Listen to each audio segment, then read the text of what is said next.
Everything from overlanding in your stock rig to full-on LS-powered 2 buggies on stickies. This is the Total Off-Road Podcast. I'm your host, Steve. And I'm Ian, and we are here for episode number 45. 45. Yes, sir. Here's the asterisk. Talk to me. We have both now consumed 12 ounces of Red Bull. Like 12 ounces apiece. And if you're a patron, you got the inside scoop. You could, I guarantee you. Yeah, you know. If you're not on Patreon, you would know what that sound was if you were there. So just let you know that we'll get to that later on how you can find us, but you should be there. So yeah. Anyway, I really think they can hear a difference in me talking from the start of that to the end of it after consuming 12 ounces of I Red would Bull. think certainly. In about something 24 minutes. I need to drop something because the numbers are getting too high. Okay. Okay. We're going to need people to stop listening. Right now, I got to catch you before your little goldfish attention span runs out. Well, mine's already gone. I know. Are you ready? Yes. There are 40-some people in the queue to get in the Trail Riders. Bro, I looked at it the other day. It was I know. high. Now, hold on. A lot of those are invited by other people. If you've invited friends to the Trail Riders page, Call them out. And get them to answer the questions if they want to get in. If they don't want to get in, not a problem. I'm not going to worry about them. Secondly, there are about almost a dozen, maybe 10 of them in there who have added themselves in. Like they've added themselves and not answered the questions. I have messaged a handful. How does that work? Oh, sometimes they answer. Okay, I get you. Never mind. Like, yeah, they subscribe to the group, but didn't answer the questions. Yep, fuck them.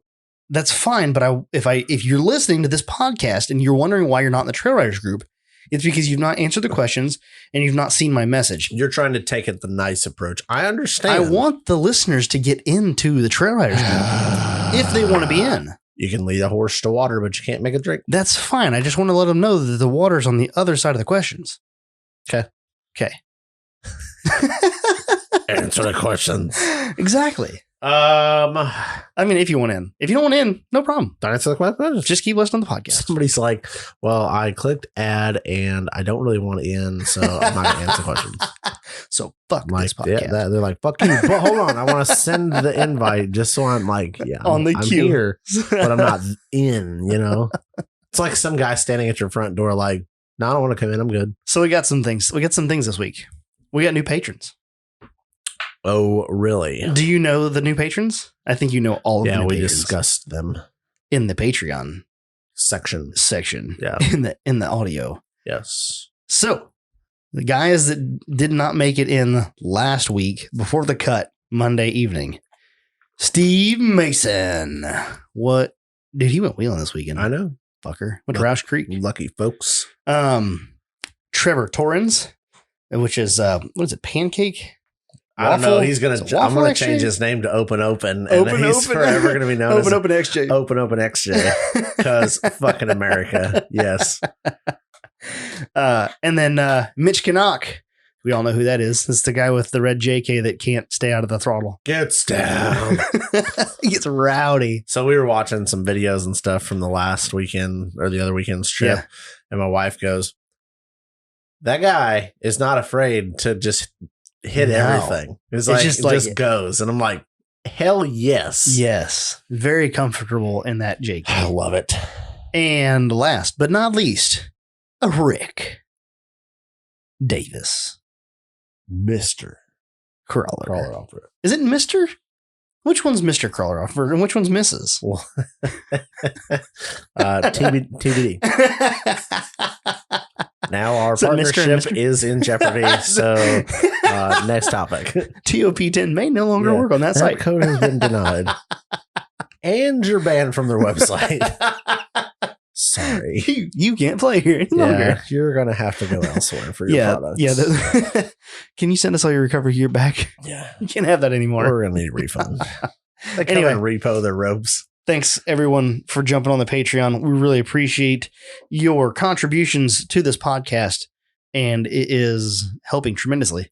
So we're excited that we are now north of $100. Making things happen. Yes, we're going to start putting that towards swag. Merch. Things to make this podcast better. Giveaways. Yes. What I else? like giving shit away. Me too. I enjoy it. I was thinking about how much fun it would be if you were a multimillionaire. Just give shit away. Yeah, you just like walk up to somebody and you see somebody having a hard time, whatever, just hand them 100,000. Yeah. Like, does this make your life easier? Even just $1,000. Or yeah, Whatever. like grand hundo. Just like, oh yeah, your groceries. Let me buy those for you. Yep, it'd be awesome. I would enjoy that. That would be a lot of fun. Make my day. Where do I get that kind of money? I was thinking about that today. Podcast. I was thinking about that today. Like if I was like big famous, like we've talked about before, like Kanye famous. Oh, that'd be cool. Yeah, that'd be fine. That seems like he makes plenty of money or whatever. Yeah. You get that kind of money. Like you get big money. You get fuck you money. Yeah. Yeah. I was like, man, if I had fuck you money, what would I do? I'm like, well, did I give shit away all day? Today we were working at my dad had extra asphalt in his trailer. Mm-hmm. And so we patched all the holes at the China King there in St. Joe. Uh-huh. And I was like, man, that's awesome. Like, but if I had like fuck you money, I'd just come in and pave the whole fucking parking lot. Yeah. Just because I like you. Concrete the parking lot. Just because you're nice people. Yep. Yeah. Concrete the whole parking lot. Let's come in and concrete the whole parking lot. They just like one day show up and there's people out there just jackhammering their asphalt out. Like, what are you doing? Yeah. Don't worry about it. I got you. I got you covered. Revamp the entire building. I think it'd be awesome. What else you need? Yeah. Next. That would be awesome. That would be the fun points in life. I'd have some cool rock bouncers and shit too. I'm not gonna lie, but yeah. I feel like if you get on that level of like giving stuff away like that, like things will happen for you. It would be cool. It would be. So, what did you do this week? I think you're looking at it. To be honest with you. Oh yeah, yeah. I'm looking. You just sat back in your chair with your hands up. Yep. Did you compression? I did a compression test. I forgot about that. Oh, I think we saw it on there. But what did you find out? I posted that on the Trail Riders page. So if you're not on there, you don't know. Any of them single digit? Nope. That's good. Any of them double digit? Nope. Triples? Nope. No triples. Quad. Oh God. Is it a diesel? Blower sky high. So the spec is no more than 20% difference between low to high. Okay. Per GM. And what is the like mid number they want you to be within? They don't give you a number. There's no number. It just wants you to have all the cylinders within 20% of each other. And I feel like you were in that range. 8%. 8%. Yeah. You're within the 8th percentile. Yeah. I think the lowest was like 138, 7. Okay, so compression was fine. Yeah. And so are we just thinking it's injector or like just spark problem? Plugs look dirty. And just dumb hot. Yeah. I did have 2 coil faults on one on 2 and one on 8. So we're gonna do full set of coil packs. I've ordered a set of plugs and wires. Did you go big boy stuff? Nope. Just fucking factory shit? Uh-huh. God, what do I do with you? What do I need high performance shit for? I don't know. Just because the wires are I don't remember what because brand, Bugatti? But the wires are like a silicone coated, like heat resistant, blah blah blah. Mm-hmm. But the plugs I think are just like an NGK plug. They're like an inch and a half or 3 inches, like what 3 inches long. Yeah. Like how bad can it be? Yeah. Like it'll travel. So yeah, I think your biggest thing is your coils. Wire, so what's your plan for coils? So I'm gonna do plugs and wires, and then I'm gonna go in, clear my codes out, and see, let it idle. Huh. And we're going to see what the temp does. Yep. We're going to see what the engine does. I feel like without a proper cooling fan, you're not going to get that temp under control. I agree with that because I think that's a separate issue. Yeah. But I think they're interlaced. I want to see when that coil or when those coils drop out. Okay. And I'm wondering if it's not because it could be a wiring problem from the computer to the coil, or it could be a coil. Well, I can ohm out all the coils. Or you could just switch like 1 and 2. Right. And if your problem moves to 1, then you know it's a coil. If it stays on 2, you know it's the electrical from the coil plug to the ECM. Because didn't you have like a starting issue? Yeah. And that was computer I want to connector? say it was a connector on the computer. That's so weird. That's where I'm just going to start and like clean some shit up. It's weird that a computer connector would be dirty. Like, because usually they don't have that problem. Yep. Huh. I don't know. Need to do a little digging on that and make sure everything's copacetic. I like that plan. Yeah, you're gonna check to see because I was gonna buy a whole set of coils. And Yeah. here's the problem: I can buy a chit. I can buy a chit, a set, which is a cheap shit set of. Yeah, I can buy a full knockoff Chinese. I was Yeah. trying to say Chinese and shit in the same, and it comes out chit. So sounds right. Yeah, just roll with it. Yeah. You can buy a set of those Chit on set. like Amazon for like $100. Yeah, or you can buy a But set like- of OEM coils for like a couple $100. a set. Yeah. Now, are you gonna get if you get the OEM coils? Is that the set that has the heat sink on top, or is it just OEM no this heat is sink? an OEM square. Because like the heat sink style. one's supposed to be like the banging. Yeah. Like those are the hot shot. I bought some. I was looking at some like I think they were MSD and they were like $385 a set for some like nice legit coils. Yeah.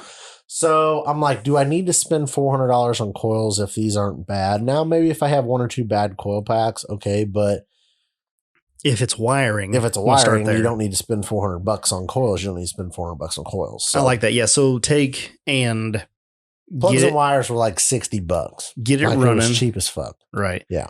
Get all that put back in, plugs and wires done, fired up, try to duplicate your coil fault codes. Yep. You can't yawn. We just had like, is that the first time in 45 episodes that you've actually yawned? And I just I slammed a yawn Red like Bull. 17 times an episode. God, let me drink some water and light me up. So anyway, you're going to get it running, try and duplicate your fault codes, and then you're going to swap from a cylinder that's never had a fault code and swap coils over. Yep.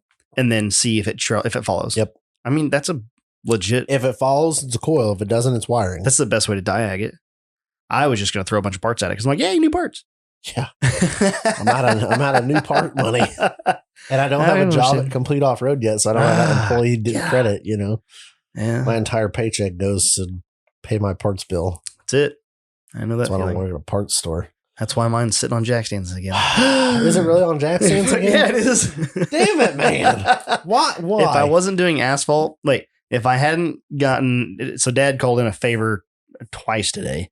First called in a favor last night for me to go haul rock this morning in a truck. So first time back in a truck in 6 months. Yep. Turns out, after you drive a truck for 9 years, take 6 month hiatus, you're still just as good a driver the day you get back in as you were the day you left. Shocking. I had to blindside back around a corner up to a rock pile. Yep. Yeah, first shot, no problem. No problem. Just stick it in there. Thanks for coming. I was like, oh, okay.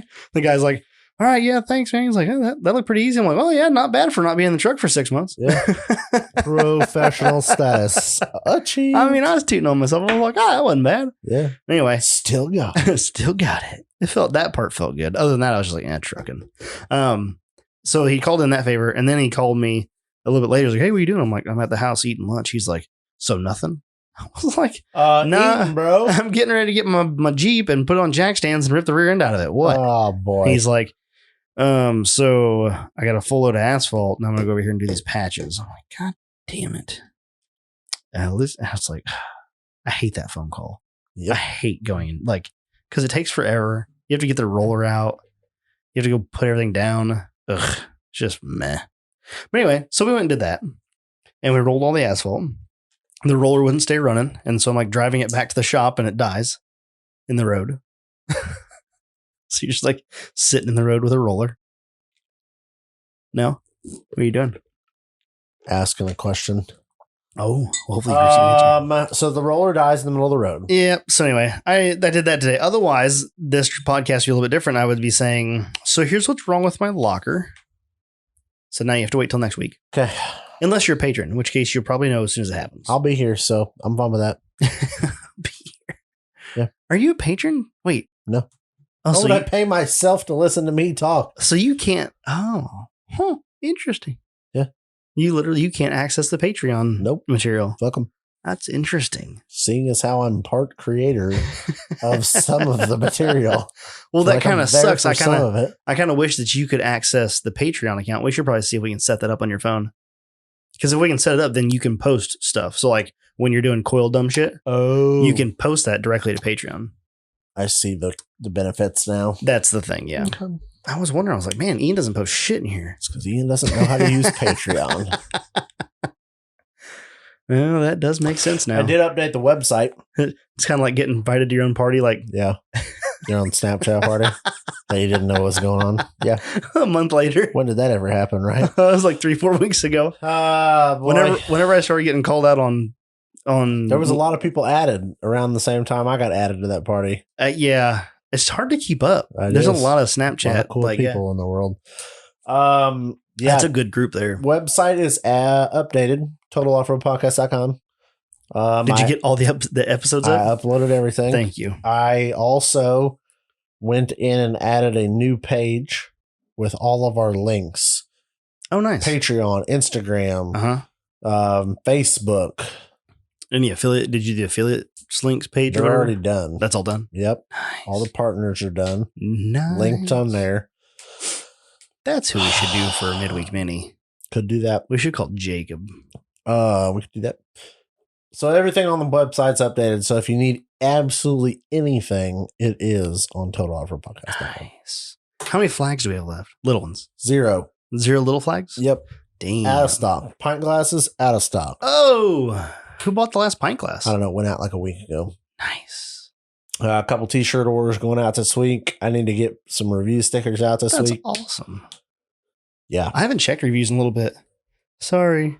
It's weird. It's like I'm busy doing things. So you did not get the locker apart, so we don't know. Nope, I haven't. Okay, there. so I Jesus. As a representative and new, hold on, listening. How do I say this? Mm-hmm. Not new employee, soon to be new employee, upcoming employee. Do they call it that? Like soon to be? I don't know. I'm gonna go with. Are you like in the onboarding process yet? Unofficially. Unofficial. Oh, unofficial. I'm an unofficial future employee. Yeah. Unofficial employee of Complete Off-Road. Yeah. Pending hiring. That's it. Pending hiring. I can say we will take care of you on this deal. I got you. You just let me know and we'll get it. We'll make it right. Oh my God. We'll make it right. We'll take care of you. We'll get you some parts and get you some service. We'll take care of you. I'm hoping so. We appreciate your business. I know that they're going to take care of me. We got to figure out what it is. Yeah, anyway, we. You. Y'all. You say, no, y'all you look look at at me and you say, you guys. Because me and my associates, soon to be coworkers, teammates, I've got you. Team complete. We got you, baby. So I pulled the line off and unscrewed the fitting and the outside of the axle. Checked the O-ring. O-ring looks fine. Copper line looks fine. Screwed it all back together. Checked it again. Made sure everything looked good there. The copper line is up inside the fitting as it should be. Yep. Everything looks good. There. Pulled the fill cap off the 9-inch. Engaged the locker. Listened inside. Good leak inside. Okay. So we just have to pull it all apart. Yep. I was on the phone with Derek Lessini today. I called him to talk to him about something. I don't remember what it was.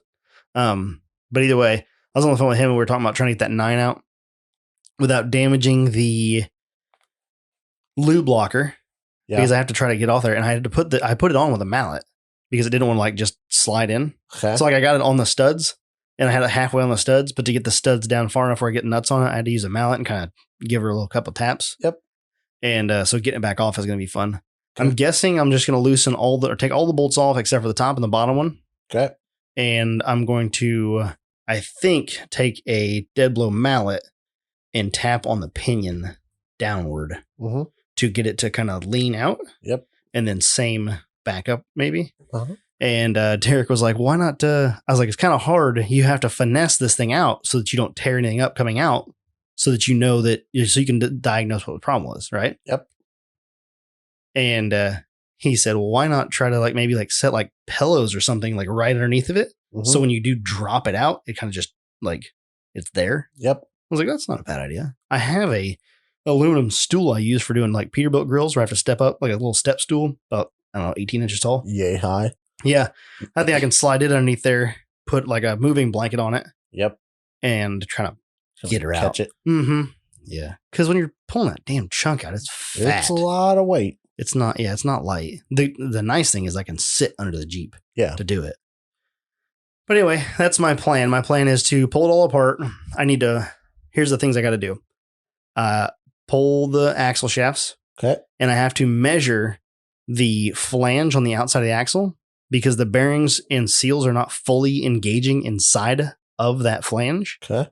So I need to find out if the bearing is bottoming out and the flange is just not deep enough, or is the axle bottoming out on the locker and that's what's causing it not to engage. Okay.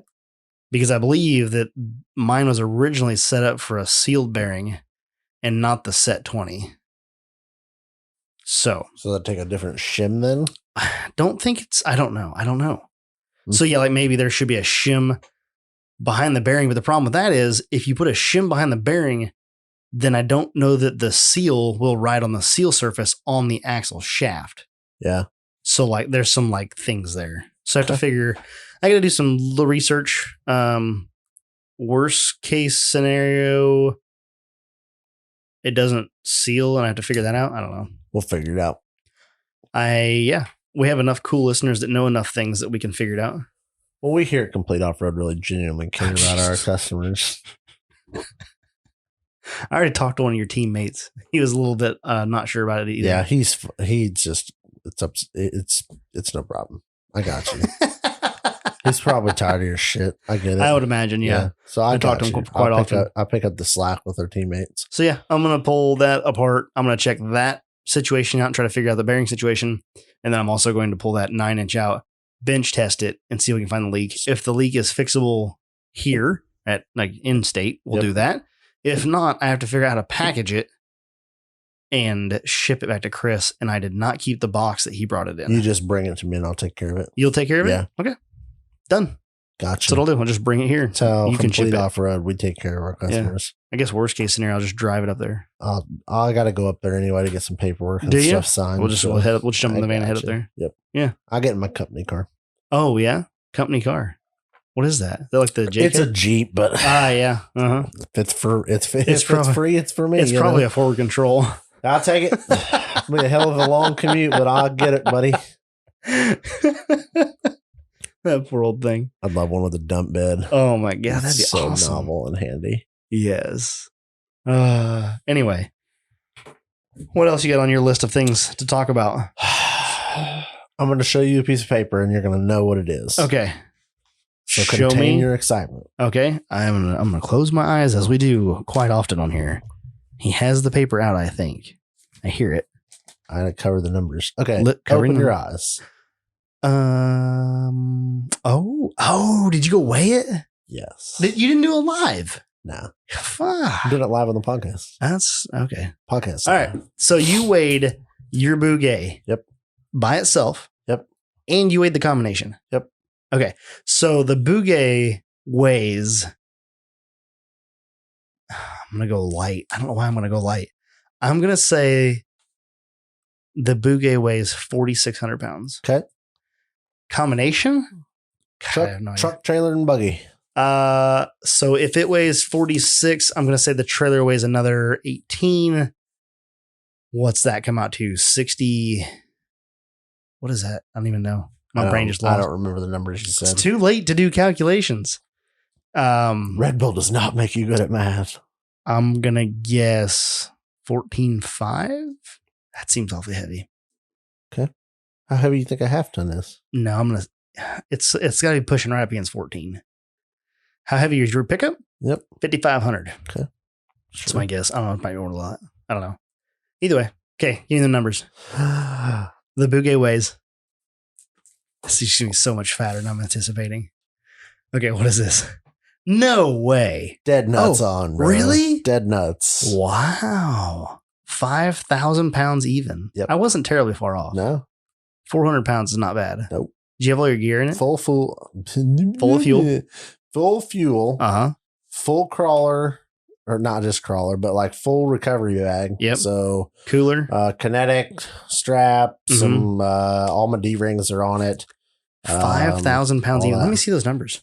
So your steer axle is quite a bit heavier than the drive, which it should be because there's nothing back there. But it's not that far off. It's pretty close to 50-50. It's pretty close. 2780 on the steer and 2220 on the drive. And then the next one's underneath? No, the next one's in the other room. I forgot to grab both of them. So how much was it? 12.9. 12.9. I was pretty far off on that one. Something weighs less than what I thought, or my math skills are Trailer's less than optimal. 64 with the buggy on it, not including the tongue weight. Oh, that trailer's pretty light. Yeah, I think it's like, I'm pretty sure when I remember the sticker was right around like 2,600 pounds. For the trailer? Yeah. Quite a bit of tongue weight. Yeah. It was loaded a little far forward because I was in the like, fuck it. I'm going to go scale it. Back to the road. Where'd you scale it? Just Roto, 57 over at Pilot. Oh, over at Road Ranger. Road Ranger, yeah. Yep. Nice. 5K. I have not weighed Loki yet.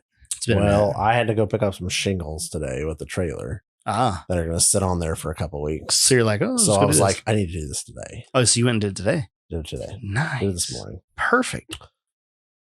Cool. That's awesome. 5,000 pounds. A little bit heavier than I thought it was. I'm pretty sure it's lighter than my Jeep. Oh, I'm sure it is. That's pretty outrageous. Like full 1.75-inch tube chassis with 14 bolts front and rear. I got a 9-inch in the rear. Steel bead locks. Steel bead locks. 43 inch stackies. 2 inches. 2 inches. I don't know. I'll go weigh low-key next time I get it out. I'm still on the fence. At least you can drive yours to the scale. I had to fucking trailer mine. I am currently on the fence about tearing it apart because I put up on jack stands earlier, like trying to make some good progress. And then I was like, oh, do I want to do this? Or do I want to adjust my anti-wrap now and twist that pinion up and go drive it and see if that pinion angle makes that vibration? That vibration's bad. Under throttle at 30 miles an hour, like the steering wheel just starts shaking up and down. Like if you let off the throttle, smooth. Yeah. So that vibration is bad. I feel like I should try to diag that before taking the rear end out, because if I take the 9-inch out and it does need to go to complete, now I need to drop the housing, which at that point would be pretty easy. Yeah. If I drop the housing off, I can cut the purchase off and put the new purchase on and re-angle it. So that's kind of what I was thinking. What do you think about that? I agree. That's what I thought you would say. I mean, the 9-inch. I knew you were going to say that, so I asked anyway. There's a center section issue with the 9-inch. I know that something's wrong. Like something inside is foobarred, for lack of better terms. Something's leaking. So, I don't know what it is. No big deal. It's probably an O-ring. So you take it apart, get an O-ring. Okay, done. But the other pinion angle driveline, if you can adjust that out to make it better, yes, do it, be done. And then you literally have to R&R the center section and, assumably just replace an O-ring, put it back together. Yeah. Hopefully. Right. You know what I mean? I just figured if it'd be easy, if you're going to pull the center section out, like you have the axles out and the center section out. Now the axle doesn't weigh. The housing weighs nothing. You could try to adjust it out with the anti-wrap bar, and then the springs would be so twisted. You think so? Well, I could do it to test, like, well, that's what I mean. Proof of concept. See if it gets better. Yeah, you won't get it all out, but you'll probably get a little improvement. You'll at least know if that's I can put the it right straight. direction. Can you really? Oh yeah, it'll twist. That's what I would do. I would say, and then yeah. Because then if you send the center section off, then like you said, you might as well take that time while it's gone, pull the axle, do that, put it back in. Then you get I'm like winded talking about that. It's the Red Bull. I'm like, oh my God, it's so much work. Then you get the center section back, smash that in, and you're done. And done, yeah. Yeah. Yep. It's all put back together. You've already got your adjusted angles. You've already got everything welded back together. And I'm slowly sliding out of the chair right now. I see that. You're just making your way down. I'm about to end up on the floor. It'll go, the mic will go down there, right? The mic will fall you to the floor. Yeah. Like, and I'm now sitting on the floor. I thought you said you weren't going to be tired for this one. I'm not tired. I just fallen out of the chair. I'm so relaxed. I was getting so relaxed. I just went to the floor. That's what I would do. I would play with that first, because I mean, it's not like you're in a hurry to get it pulled out and tore apart. We should Red Bull before every episode. No. I do that for work, and it's, So that's my plan. Like, look at this. We can Red Bull before every episode. We can have everything knocked out in 45 minutes. Done. Genius.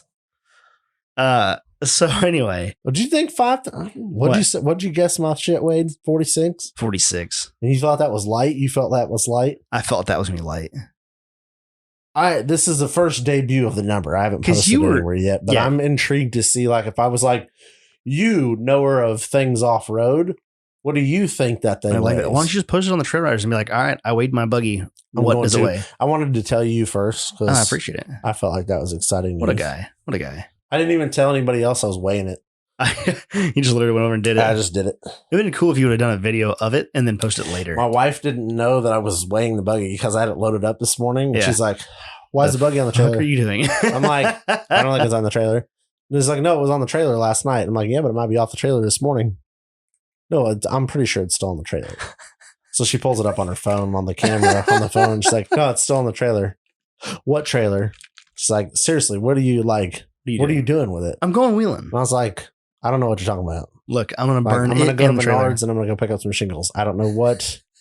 I don't know why that has anything to do with a buggy. So then this morning, my parents come over. Uh-huh. My mom and her go one direction to go shopping. Yeah. Me and Dad hop in the truck with the buggy on it and the trailer and go the same direction. And so I'm like, I'm sure they're like, what the fuck is this idiot doing? Like, where's he taking his shit? Yeah. Because so like literally we walked out the door. I'm like, all right, we're going to Menards to get shingles. And they're like, why is this guy loaded his shit on a trailer? It's buggied up to go pick up fucking pallets of shingles. It's beautiful. So we went and weighed it. We were coming back. I parked out on the street, unloaded it, backed it in, and then took off. And we passed them coming back to the house as we were leaving with an empty trailer. And I'm sure they were like, what is this idiot been doing with his, like, what the fuck have they been doing? It's like 2 hours later.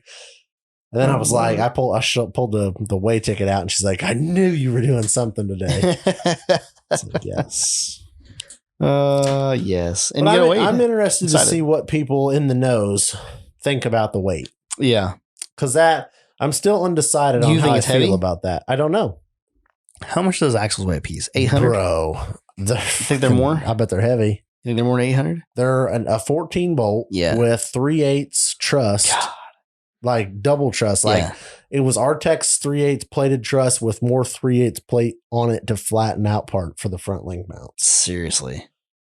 So crane cover, cast cover. That wasn't light. Disc brakes. So that'll lose a little bit of weight from the drums.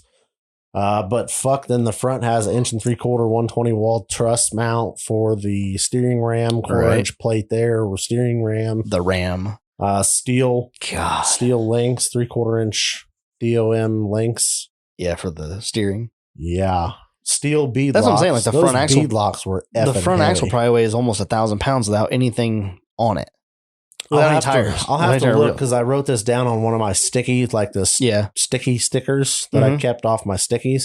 Because I mounted one and weighed it, and I want to say that they were in the like 230 or 240 a piece, like mounted. Seriously, range. So you have almost 1,000 pounds in tires and wheels, and then you have 2 14 bolts, which is probably close to 2,000 pounds. Yeah. Good God.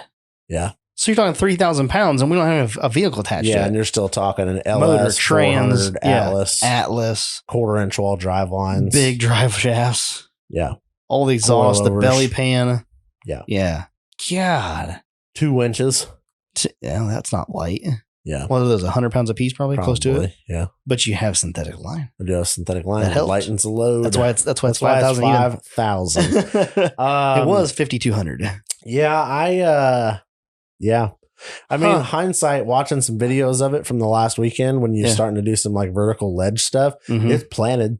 Oh, yeah. I mean, it felt stable. Yeah. When you got up on that wall, the wall that you had trouble on, but even still, and that's the thing. Like I posted on Instagram that video of me going to that wall. I was like, yeah, I just need more seat time so I can feel more comfortable in it. Yep. And one of the other guys was like, oh, that wall feels much worse than that looks. Oh, yeah. Like no justice in that video. I was like, but it looks it looked good. Like it didn't look like the angle was that aggressive. I thought the undercut, like where it's all rutted out, it felt so much deeper in person. Yeah. But watching it in the video, I'm like, oh, it almost looks flat. Yep. Like it's definitely not flat. But that was my thing. I was worried to bump it hard and bounce it. Not so much bounce it, I was worried to bump it hard and go up halfway. You saw in the first hit, I went up and then slid back down. Yep. It's because I didn't want to be halfway up and slide back down under throttle. I think you remember that how that went last time. And I'm sure. And now we've got harder parts, bigger parts. Everything's more beefy. Shouldn't be a problem. But the 1310 U joint is still there. Yep. Like that is going to be the weak point. Yep. And so it just kind of, it's everybody's like, just build it big so you don't have to worry about breaking. Like, where does that stop? It doesn't. Obviously not. I watched Jake, what is it? Jeep XJ or something like that now. It used to be I Paint Lambos. It's the XJ on 40s and tons that's painted up like a Jurassic Park vehicle.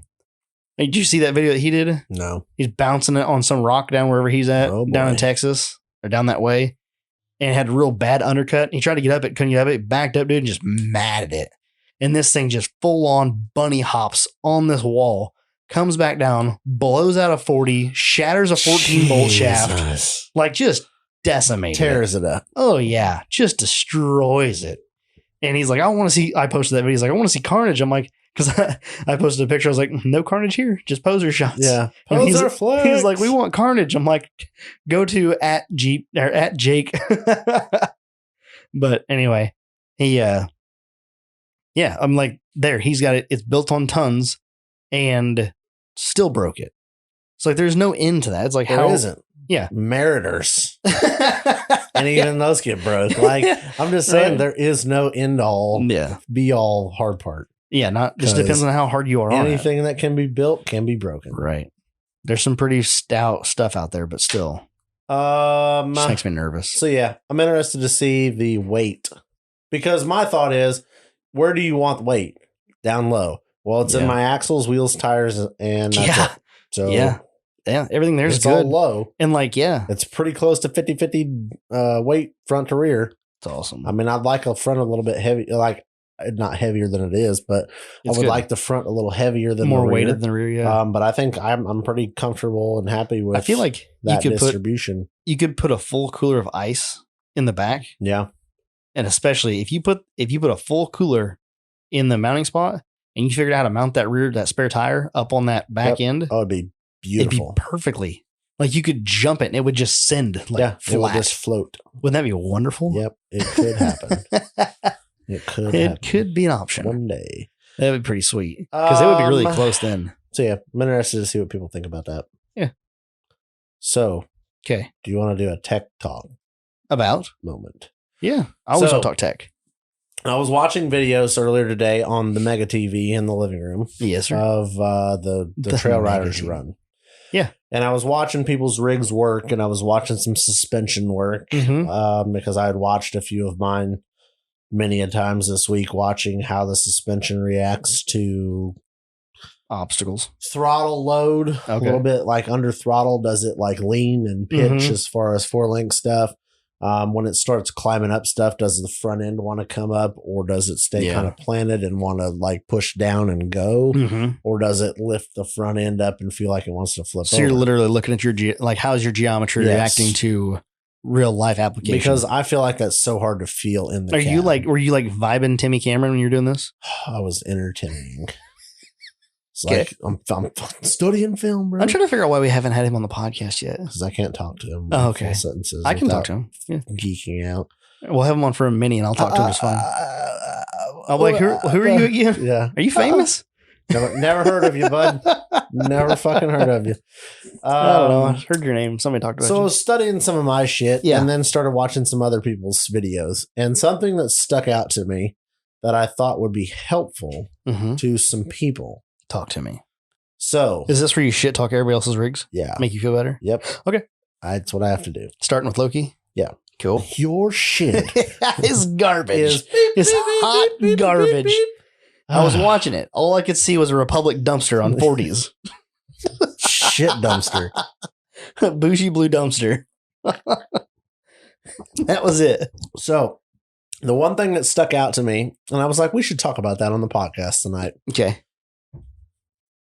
Dustin Speakman. Yep. And he's like, oh, fuck. Here it goes. You know what? I don't know. I don't feel like you could say anything to him right now. I'm going to, even though he outcrawled me, but that's just That's off-road lingo for I'm gonna shit talk your rig. I'm ready to hear you shit talk this rig. So he's got I don't know what body or what year the damn thing early is. 90s It's an maybe? early 90s body style Toyota. 5-speed stock engine. Yep. Whatever the fuck that would come Sings with. like a weed eater. Oh, it fucking runs great. It's on 40s, leaf sprung front and rear. Nice custom back half frame. Yep. Yeah, the fucking thing worked. Like it literally walks. That's just it. It just all over shit. Like leaf springs, and it just works. So here's where I want to shit talk it. Okay. I was watching him. You hate the color. Oh, I fucking know. I love the color. Every time I see it, I'm like, I've got to say, I'm like, God, I love that fucking color. Like, I'm so glad he painted it before the run. Oh, I love It's wonderful. I absolutely love the color.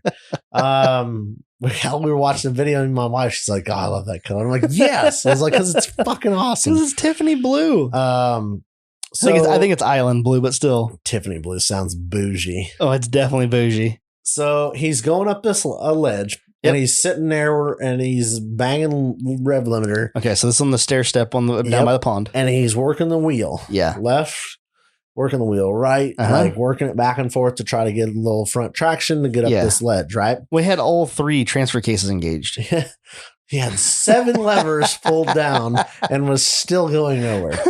So what I noticed in this video is once he started, because it's not that he didn't know what to do. He knew 100% he did things right with turning the front wheels back and forth and trying to work that truck back and forth. Yeah. And it finally hooked and pulled him right up. The downside, and I think the issue here, and this is what I want to talk about, his steering wheel is stock. Okay. Well, I even messaged him tonight to get some insider info. Okay. His steering wheel is 15 1/8 inches diameter. Okay. Yep. So this is something I remember learning like years back in the pirate days. So I'm assuming, I don't know 100% for a fact because I forgot to ask. I'm assuming it's a stock gearbox. Okay. I think he's got hydro assist. Okay. But it's still a stock, should be a stock gearbox. Right. So I asked him and he told me that it is 4.5 turns from lock to lock. Wow. That's a lot. If you're sitting full left to go full right is 4 1/2 turns. And it doesn't sound like a lot, but I'm here to tell you, go out to your wife's car. It's 3. That's a shit ton. Yeah. So here's the deal. Most full hydro steering valves are 2.5, 2, right in there. Okay. You can get less, but it's very sketchy on the road. Sketch. If you're doing like full comp crawling stuff, you'll get down in the 1.25, 1.5. Yeah. So it's like, yeah. So most of the go fast, rock bouncer, rock racing stuff is in the 2, 2.25. So the difference being, and it doesn't sound like a lot, but I challenge you to do this. Go outside, turn your rig all the way one way. Yeah. Turn your steering wheel 2 turns. And that's full left. And I promise you, if you wheeled a rig like that, you would notice a ridiculous difference. Yeah. Because what I watched in this video is he got the idea of turn left, turn right, and work the wheel back and forth. But it was such a long time because he's sitting in there, looks like he's driving a boat. Yeah. To go back and forth, that it slowed him down. Or he should have just been like. But here's the thing. Here's the one caveat I have to what you're saying. Yep. If he didn't have to make 4 1/4 or whatever the hell you told me, 1/2 turns. If he didn't have to do 4 1/2 turns from lock to lock, we would not have listened to it sing for such a long time. This is a factual statement. The chorus was beautiful. Yes. Like, can you imagine if you had a 2-box, it would be like, and that's it. And you just went up. And you're like, okay. And you'd be like, oh man, that sounded so good for that split second. I'll give it up. I can't. So don't do it, Dustin. Just don't. I'm looking directly at you, Dustin. Don't do it. Let it sing its wonderful sounds of its people. Yes. Listen to it sing the songs of its people. So from back in the day, doing my research, I have found that people generally run a 11 to 12 inch steering wheel. Yeah. And that makes sense. So you downsize your steering wheel a little bit. Yeah. So your 4 turns is you don't have to change steering boxes. So even if you keep that 4.5 inch steering box, and I'm not a fucking engineer here, so 4.5 inch turn, 4.5 turn. But if you're going to keep that 4.5 turns, it's quicker to turn a 12-inch wheel than it is to turn a 15-inch wheel. Somebody can do that math. Take 14 or 15 times 3.14. Yeah. And then do 10 times 3.14, which would be 31.4 inches. Yep. Sure. Yeah. It's quite a bit. That's a pretty good distance. It's a pretty bigger good difference than you're talking, because here's the thing. Yeah. You're talking going to the ideal off-road steering box of, let's say, 2. Yeah. Turns lock to lock from 4.5. So you're saying, wow, 4.5 is a shitload, where 2, perfect. 2 is a huge Well, difference. And you've got, what, a 10-inch wheel? How big is your wheel in yours? I think it's 11. 11? Yeah. It's not even half. So if you could cut that wheel diameter in half, it's the same concept, and you have not changed the gearbox. You've bought a steering wheel. You know what I'm saying? That's a lot cheaper. So that would be something I was going to say to him is, hey, okay, you might want to drop a smaller steering wheel on that thing, which therefore helps your crawling and literally costs the price of a steering wheel. Are you ready? Yep. GG math. 212.05. Okay. Okay. 212.05. Don't forget that. Let me pull this back down. I'm going to write that down. Okay. I don't like this calculator. You got to turn sideways. That means you're in scientific mode. Well, it's easier to get the full pie. That's yes. Is that what I wanted? Yes. Look at all the numbers. Okay. That is not what I wanted. Sorry. I pushed the wrong buttons. Damn it. I did the addition instead of the multiplication. The wrong symbol. That is the number I expected to see. And okay. Oh, are you ready for this? Yep. Okay. So this is inches linear. If you were to take the travel of the steering wheel and lay it out linear, lock to lock. Yep. Where your hand is at. Say you keep your hand in one position and you've got to rotate it. Yep. Okay. The number I gave you was 212.05. 212 inches. Yep. Linear travel. Yep. If you put a 10-inch steering wheel, and that's with a 15-inch steering wheel. With a 15. That's with a 15. With a 10-inch steering wheel, that linear travel is down to 141.37. So you said 212.05? Yep. You've lost just over 70 and a half inches of travel that your hand has to do. Yep. Which is what, like almost 2 full turns? Uh-huh. I mean, you've essentially, that sounds weird, but yeah. Yeah, but see, here's the thing. You've proven my point that you have taken that 4.5 turn box and made it a 2.25-ish. As far as travel for travel. Yeah. You're still turning as many, but you're now like in a smaller circle. You can do it faster. Yeah. That's what I mean. You're cutting your turn time in almost half. Yeah. For the price of a steering wheel. You don't have to change anything about your steering. Do you put a knob on it? Yeah. You do put a knob on it. You're going to turn it faster. Yeah, buddy. That's the key. Knobbing. Yep. See, I would try to do that with mine with my current hydraulic setup. It will bind. Yep. And so I won't be able to do that. Yep. What did you pay for your orbital valve? I don't know. A lot. $300, $350. It's not a lot. It's a normal price or less. How much can I get a double-ended ram for? I don't know, a couple $100. Really? Yeah. From like Ram Supply? Sure. It's been years since I bought a ram. Okay. Why? You want to go full hydro? Well, I am trying. Yes. I know. I don't want to. I wish you'd commit to it and just do it. I don't want to. Why not? Because I want to drive on the street a lot. Go drive your tractor on the street. Yep. I mean, honestly, though, full hydro would probably be better right now than what I have. It's shock load absorbing. What's that mean? Put a steering stabilizer on the front. That's a hydraulic ram. Like I have a ram on there. That's what I mean. Yeah. But like if you had a full hydro ram, a double-ended ram, so that road manners, you just run. Right. Here's my situation. Perfection. And we're shifting gears. Are you ready to shift gears? Yeah, kind of? because that was my caveat. I was watching that, and I always like to watch other people's rigs and suspension stuff and see how it works. Yeah. And my notice with that was because that fucking thing just flat out crawls. Oh yeah. And my notice is I'm like, man, if he could cut that steering response time in half, that would make him so much quicker because he knows on the back and forth. Yeah, he knew right. He went right for it. He's just sitting in there going as fast. He's fucking hand over hand as fast as he can turn this back and forth. And it not like he was struggling, but he was just working I'm like he should. Yeah, I'm like, If you could speed that up, because I know personally I run a 2-turn box, and I mean, it's nothing for me to fucking work that wheel back and forth. And sometimes you just need that little wiggle. Yeah. And it's so fast with that 2-turn box. The faster the wiggle, sometimes the faster the traction. So what's the cheapest way to do that? Buy a fucking steering wheel off Summit for like $60. Yeah. You know what I mean? That's such an interesting observation. It's something I would not have picked up on. Yeah. Like I wouldn't have thought about it. I would just listen to it sing. I was just I watched this like 8 times. It's singing like a 24-inch 2-stroke chainsaw. Just I loved it. But it got hung, so wonderful. It got hung up right on this one spot. That all we needed to do was that little front wiggle, and that thing just walked right up the rest of it. Yeah. But he took so long having to hand over hand the steering wheel. Yeah. He went right to it. Yeah. So like from a driver's perspective, it's perfect. But from a response standpoint, I can't believe that slow. I can't believe that box is 4.5 turns. 4.5 My turns. Jeep is 3. Yeah. Lock to lock. Yep.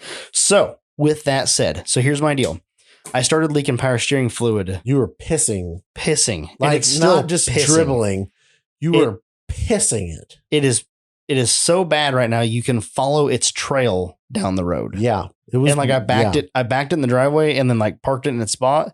And there was a puddle immediately by the time I shut it off. I was like, all right, good to know. So what's pissing is the top cap. So my steering box Does that have a vent on the cap? No. Okay. Not to my knowledge. My steering box, it's the box that's leaking. Yep.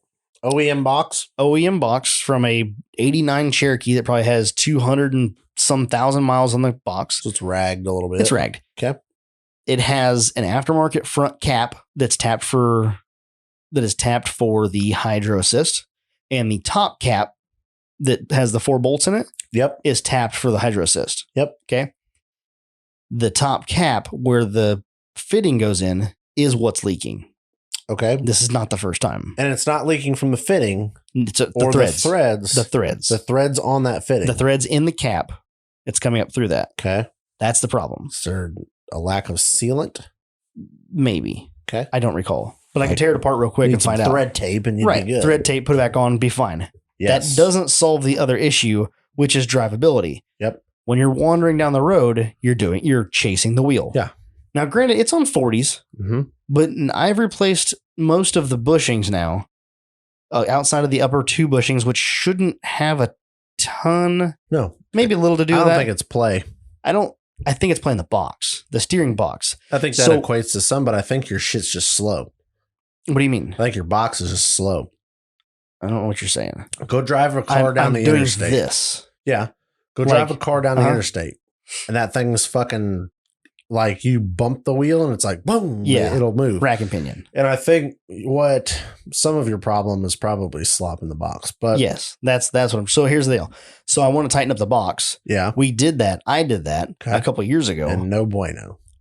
It binds. Okay. And so talking to the guys on the Trail Riders page, they were saying that you can have slop in your box and you just tighten up that Allen head right on top. Yep. And snug the nut. That's your preload. Set it. It's fine. But if you set your preload to where you got your lash down to, tolerance or whatever, which is tight, there's no slop in the box, but now it binds or it binds before you get the slop out, box then it's too worn out. Yeah. It's too worn. And that I remember tightening it up to get the slop out and it started binding. Yeah. And so I loosened that a little bit just until it didn't bind, tightened it back up, and now it has the slop. So I'm like, all right, it's a 200,000 plus mile box that's been on 36s for a couple years of its life and now 40s. Like it's had its day. Okay.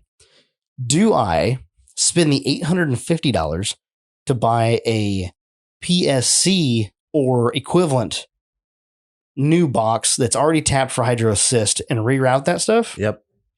What are the advantages of that? Is that box actually an improvement over factory, or am I buying a factory box that's been tapped for $800? Do you want me to answer this question honestly? Yeah. I had this conversation with my wife on the way home with the Badlands about you. This is me being honest. I'm interested how this got started, but okay. I don't know. We were just talking. I think we were just talking about how the rigs were working and stuff. You want me to go full hydro?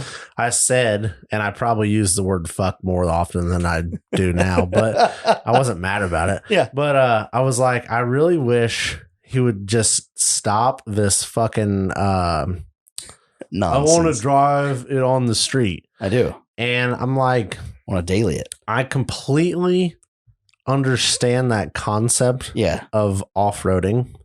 Yes. But I was like, now after going one time with my rig that is well overbuilt for the Badlands. Yep. It's awesome. Like, I have no qualms. I was more worried that like something was going to break because I did fuck something up or didn't tighten something or whatever. I had no doubts about the ability of the rig. And it was so comforting in knowing that I could roll up to something and play on it until I either got bored or I found that I forgot to tighten something.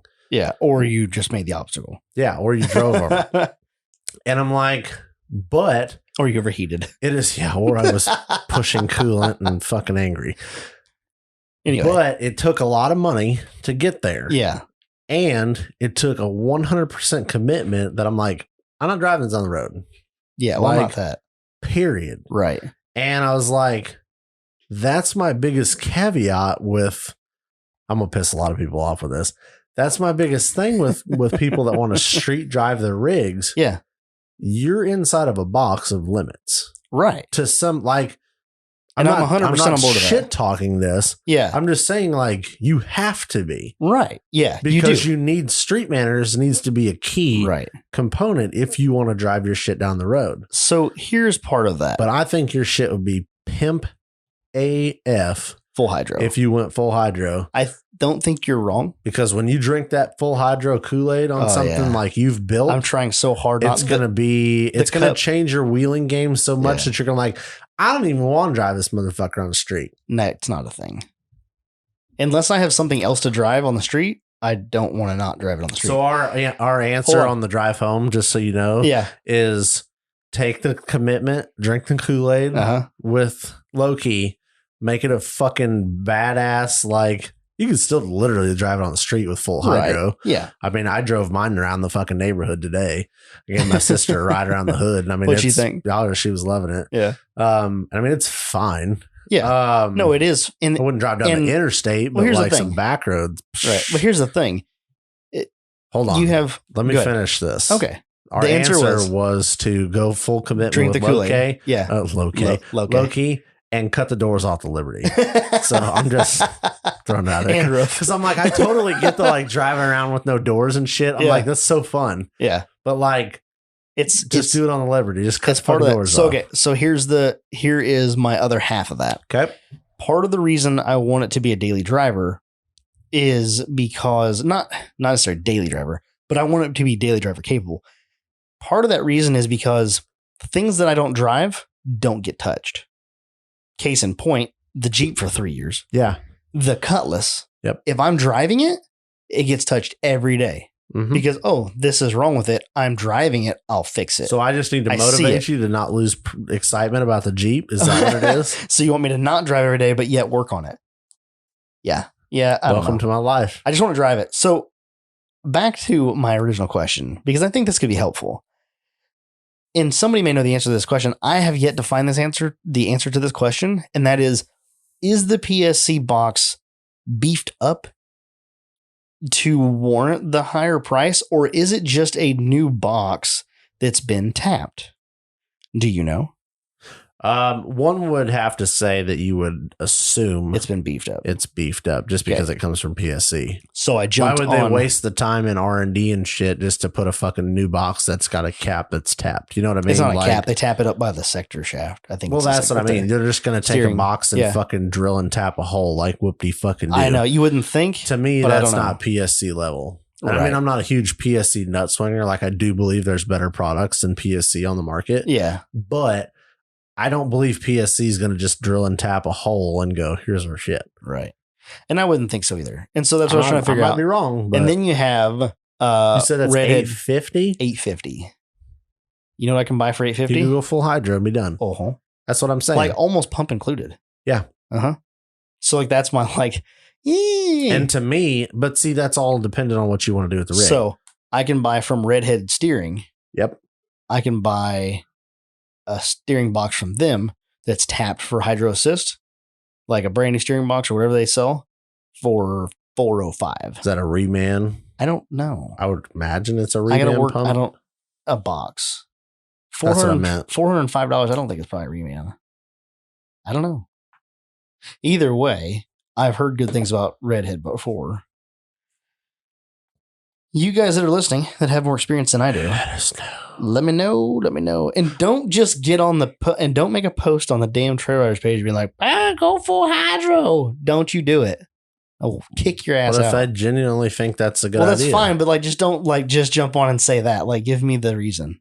Because it's a good idea. I don't want talking points. See, If you jump on there with Ian talking points, you're out. To me, I have gone, once I went full hydro on the Toyota, I haven't gone back because I'm like, it's great. There's so many times this last trip where somebody's like, turn passenger, and somebody that has hydro assist looks at him and is just like, I don't have that. And I'm like, bro, I sit here and think left and I'm already turning left. Like the trade-off for me is the like less streetability, better off-roading. For me, done. Like you don't even have to fucking stickies. And that makes sense. Yeah, right. You know, stickies. I'm not going to drive my stickies around town because they're going to start chunking. But I really want to drive mine. And I'm perfectly on board with that. Yes. But I think I want to drive it. I think you're going to enjoy the benefits of full hydro more than you would enjoy the streeting. Because I don't think full hydro. I can't go wheeling every day. I don't think full hydro kills the streetability. Yeah. I know it's illegal. Fucking so's your tire sticking out of the fender. Like, not wrong. I cannot. So's your wheels. Yeah. It annoys the shit out of me when somebody's like, well, full hydro is not legal. Okay. Neither is your exhaust, your tires, your 1 ton sticking out of the side of your mini truck, your bead lock, your fucking flatbeds, you know, like everything about your rig is illegal as shit. And they're not going to go, holy shit, this shitbox wheeler that's beat to fuck. It's full raisin. But it's, oh my God, it's full hydro. Like, holy shit. This is the problem. They've got 3 pages of shit, and that's like maybe good to make the list, you know? So that's what I mean. Like, that's the one thing they noticed. Like, I wasn't going to pull you over except I saw you had a ram up front. That full fucking hydro. Paint it like a fucking steering stabilizer, and the cop's not going to have a bit of fucking difference. Slap a Fox sticker on it, they'll never know. But that's my thing. That seems to be the big hang up for a lot of people with full hydro is like, it's not streetable. I'm like, the fuck it ain't. I've drove tractor 30 some miles an hour down the road. Here's the thing with that. Fine. Like it's hard to say it's not streetable because what's Ultra 4 running? That's what I'm saying, bro. They're clicking a hundo in the desert with full hydro. Yeah, through the whoops and hold her under control. And if you're like, bro, I can't drive down a country road with that. The fuck you can't. You know what I mean? Yeah. It's more, I think you might look a little drunk. You might be a little, woo. I don't even know. I definitely look drunk right now driving it. That's probably be better than you are now. That's what I'm pretty sure of that. I'm just saying, like, I've driven mine around locked front and rear down the street with full hydro, and as smooth as my steering is now that it's all fixed. Yeah. It's definitely something that I'm thinking about. I'm definitely considering looking into that as an option. Because let's be honest. Because I don't like how it steers now. Yeah. Like, I don't want to drive it on the interstate as it is now because the steering's kind of like, it's just kind of whooshy. Like, let me ask you this. Yeah. If you could give up interstate driving and still drive around town or 2-lane like back roads and stuff like that, are you fine with that? I think that that would probably be okay. Yes. Yeah. I don't know that I want to do a lot of interstate travel with it. That's what I mean. And so, like I said, what I want it for is like, I want to drive it into town, go get fuel. I want to drive it to go get ice cream, like just little shit. And like, as Owen gets older, I want to throw him in the back seat and go and just roll to wherever we're going. Yep. Not necessarily saying that we need to take the interstate, but at the same time, like right now, the way the box is right now, I don't feel that comfortable. When I meet oncoming traffic, I'm a little hesitant. Now, part of that is not having the seat time. Yeah. So you don't know the feel. But it also just feels loose. But it definitely is loose. Yeah. Like, that's not even a question. But that's what I mean. Like, my full hydro, it's like driving a forklift. It's not loose. The steering wheel might be pointing down by the time you get to where you're going because can't you get the self-centering? So what it does is think of it like a valve. It's going to have some amount of leak inside this valve. Yeah. So you can do Every it time with a it turns a forklift. smidge. If you drive in straight with a forklift Uh-huh. and every like couple seconds you cut the wheel hard left and back straight, Yeah. eventually that wheel's going to start working its way left. You're going to still keep going straight, but that wheel's going to turn. Yeah. And I mean, mine gets off, but see, that's why I have the spline steering the quick shaft. connect. So if I just it's a little crooked, put it back on, done. But like, genius. who fucking cares? So if wait, your quick connect is multi spline. It's not a hex. No, mine's a hex, but That's I a hex. have the spline because I want to. It's easier to get on and off.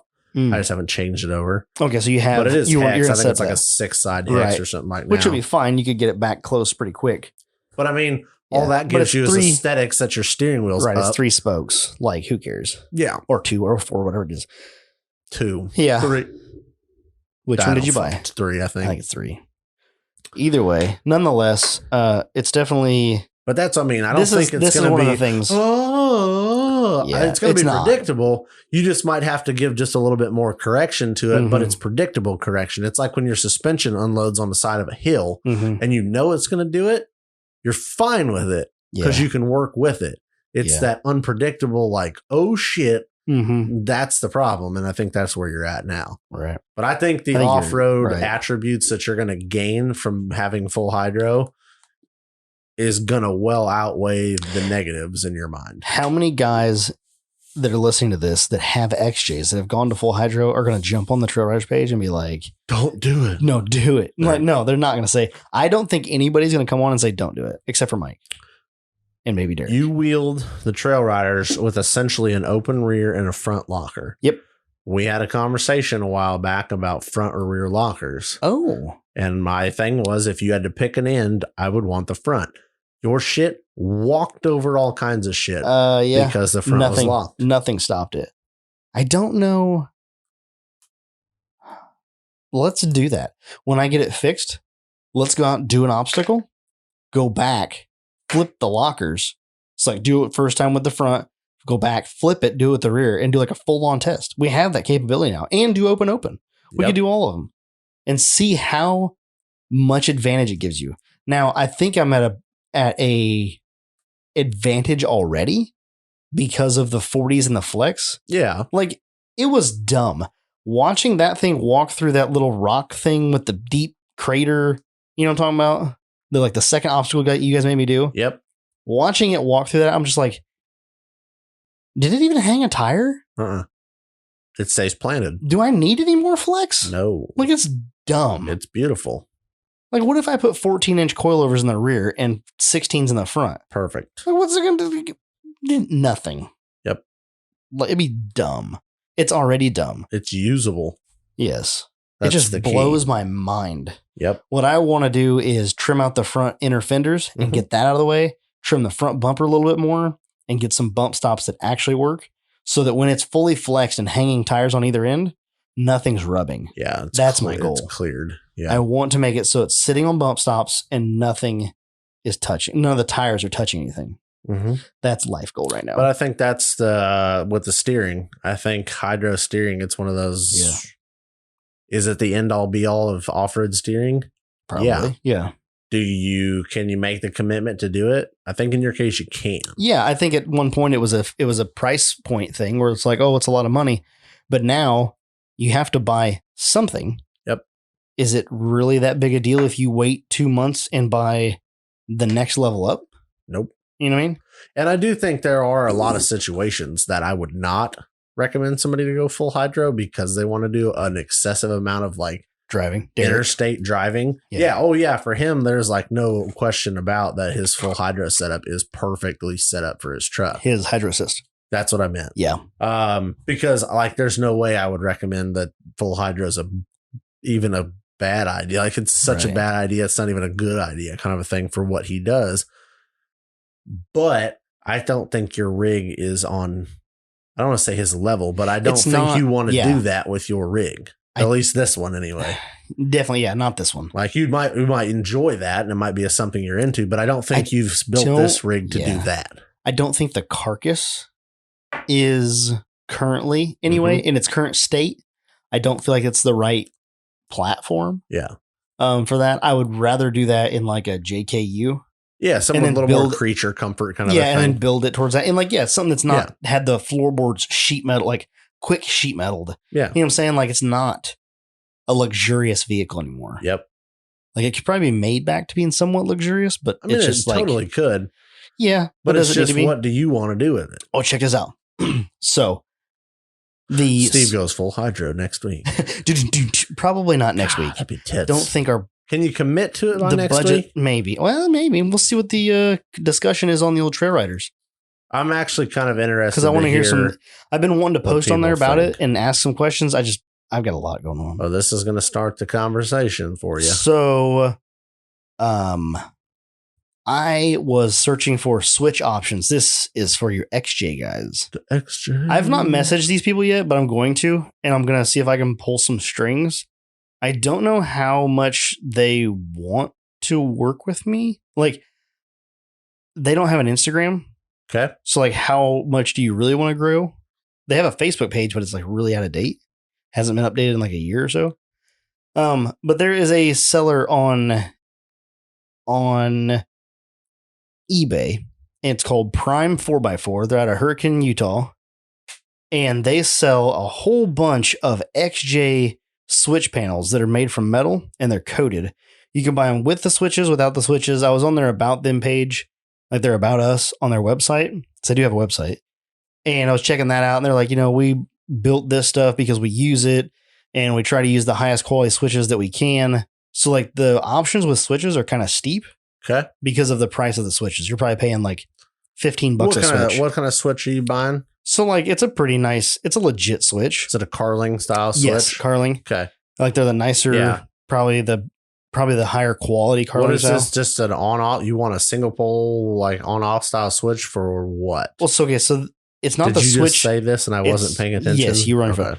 It's not your switch that you're buying. They offer them with switches. Okay. But I don't need switches. I have switch the panel? I need the panel. Okay. So they make these panels for the older 84 to 96 XJs. Okay. They make one that goes, and if you're a 84 to 96 guy, you know what I'm talking about. The change holder right behind your shifter, between your shifter and your e-brake, you notch out the change holder, and this plate bolts there. So that's one thing they make. The other one is the cubby in front of the shifter. So that's a 3-gang. That there in the change holder is a 3-gang, so you can get 3 switches. Change though, bro. Find a new fucking holder. All right, you need switches, not change. I'll get one of those cup holder coin things that they used to have. Throw it in the glove box, or throw it in the center console. It's fine. Where do I put my beer? It's an XJ. There's no cup holders. Oh, they don't have cup holders in XJ? No, you hold your beer. It's a Jeep. It's gotta be always hold your beer. I told you they're not luxurious. They go from no cup holders in an XJ to having a cappuccino to a maker. Cappuccino. Do they really not have a fucking cup holder? The XJ came with two. The XJ was optioned with 2 separate cup holders. One was the one bolted in over the e-brake cable and doesn't hold shit. The other one goes next to the shifter on the center console, and it kind of like latches in and hooks on. And it's good for 2 pop cans, and that's it. Okay. Outside of that, so you like get that nothing. McDonald's drink cup would be fucked. I think you could wedge it in, but I wouldn't want to get like rowdy. Well, I'll be damned. You know what I'm saying? I have no cup holders, so I was holding my Red Bull and ended up with Red Bull on my headliner. One would think you could make some cup holders. I'm trying to open up the Red Bull and problems. Right. I'm trying to open up these pages and tell you guys these other switch panels that they make. They make a ton of these switch panels. So in front of the shifter, there's a cubby there that you can put more change and whatever garbage in. But like, do you really need that garbage in there? So when you hit an obstacle, it comes flying out at you. That's what always happens. They make a 5-gang Carling switch panel for that. They make one that takes 2 of the smaller round switches. Yep. And it holds 2 gauges. So you could do like a trans temp and a something else, right? Yeah. There's one that has 6. Was it 6? Yeah, 6 round switches. So just 6 small round switches. This one has 4 round switches, a gauge, and 2 12-volt like cigarette lighter outlets. 2 12-volt power outlets. So like, these are some of the panels that they make. So jump on eBay, type in Prime 4x4, like 4x4, and it'll pull up their page for all the stuff they sell. They sell a ton of cool stuff. And I found them on there, and I've been looking for some XJ panels. So I just kind of want to share that. I am going to reach out to them and see about maybe helping them get some more traffic through there. Let's pump it up. You know, Pump. One of those things like if you make a good product, I'm going to try to help support you if you're looking for it. Yep. But anyway, that's some of the cool stuff. I'm going to order. Oh, another one they make is where the clock is next to the gauge cluster. They make a bunch of panels for that too. Like one has a gauge and 3 round switches. One has, I think, 4 Carling. Yeah, one has 4 Carling switches in it. And you can get them with and without the switches. So it's a pretty cool deal. Like, yeah, I'm going to order all 3. So I'm going to order the 4 gang Carling, I think, up on the in the clock placement. Okay. I'm going to get the 5 switch that goes over that the one cubby. And then over the change cubby, I'm going to get the 3 switch. And I think the 3 switch over the change cubby is going to be lockers and either voltage, or I don't know if I'm going to do a tank or a compressor switch. I'm undecided on that. Okay. But something's going to be there. There'll be 2 locker switches and something else. I want to add a trans temp gauge. You just said that and I wrote it down on my paper. I've had a trans temp gauge for years, and it's one of my favorite things. Well, somebody asked me, they're like, what's your trans temp? I was like, I don't fucking know. Yeah. I have a probe. Well, it was me. I have a probe in my coolant temp. Like it's an electronic thing that turns on at a certain temp and turns off when it's below a certain temp. Right. And it works. But I don't know what the fuck it is. I don't know if I should really care what it is In which one? On the transmission. Yeah, I feel like you should. Like I worry about mine. As long as the fucking cooler turns on and does things. You have such a gnarly cooler, it should be fine. Yeah, I mean it should be. Like if the fan is shutting off, then well, as long as there's not something wrong. Yeah. But yeah, if the fan is cycling, then it's obviously cooling it down. Like it didn't run for long. When you were up against a converter playing on that hill, I'm like, you are heating that transmission up. Like you're building a lot of heat in that trans. So that's the reason I asked you if you had a gauge. Nope. Yeah. Just got a fan. But I'd put a gauge on it. I mean, why not? It'd be nice to know. Some people, like there's 2 different people. There's people that want a gauge for everything so they know. Yep. And then there's people that's like, nah, it's fine. It'll be there until it isn't. So I'm going to do a little research this week. Let me write this down. Okay. But something I thought about here just now was it would be kind of neat to do one of those like electronic, you plug it in your OBD2 ports and you have access to all kinds of different parameters and shit. Do a, what's the name What of is that? it called? Scan gauge. Oh, is that one of the apps? Yeah. The app that I had was Torque. The Torque. See, app. like something like that would be kind of neat too, instead of a trans temp gauge. Now, did you wire in your OBD2 port, your serial port? So you have that. Yep. Okay. So you could easily put a dongle on there and be done with it. Yep. I don't hate that idea. You can buy a tablet for cheap. Yep. Like you can buy a tablet for low buck. You can mount it in your dash and you can put up a constant power to it. Mm-hmm. And if you set all that up, you can run that dongle in a tablet. Yeah. And all your gauges right there in real time reading with it, as long as the computer reads it. Yep. Yep. So that's something, I don't know. That's something to think about. Oh yeah.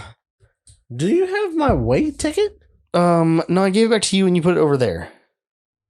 Somewhere. Like you put it, it's on the floor right behind you. That it is. What are you checking? I was going to take a picture of it because I completely forgot to take a photograph of it. So yeah, I want to do a trans temp gauge because I don't know. I would just like to know that, I think.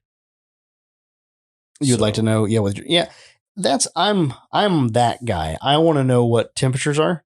So I'd rather have a gauge for it rather than not. I'd rather just not have a temp gauge and I've been done with it. Just let it just burp. You're like, oh, yep, it's hot. Yeah. Mm-hmm. Yep. Then you ain't gonna worry about it. Yeah, all my gauges lie to me anyway, so who cares? They're all calculated to lie. So, do you want to slide in the last call? Yeah. What are we going to talk about in the last call outside of what we're drinking? I don't know. Okay. I got some shout outs I want to do. I have to remember them because yet again, I'm not smart enough to remember this stuff. Like I think about it throughout the day coming up to this.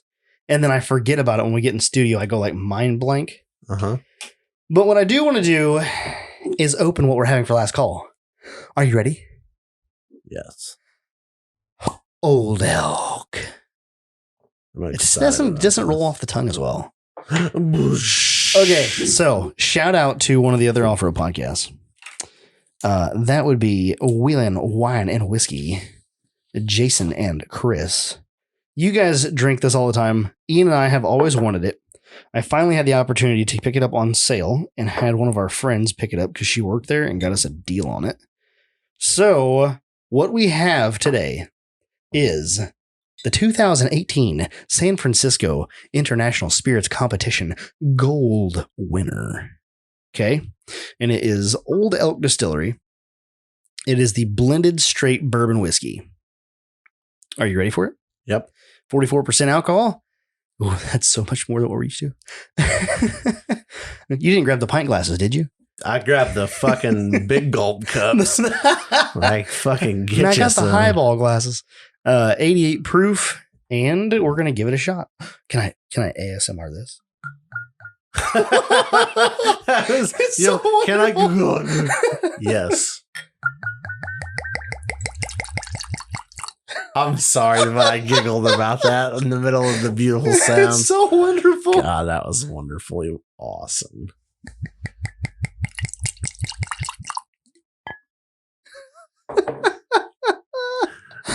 Okay, this is the only time that I love these microphones. Yes. All right.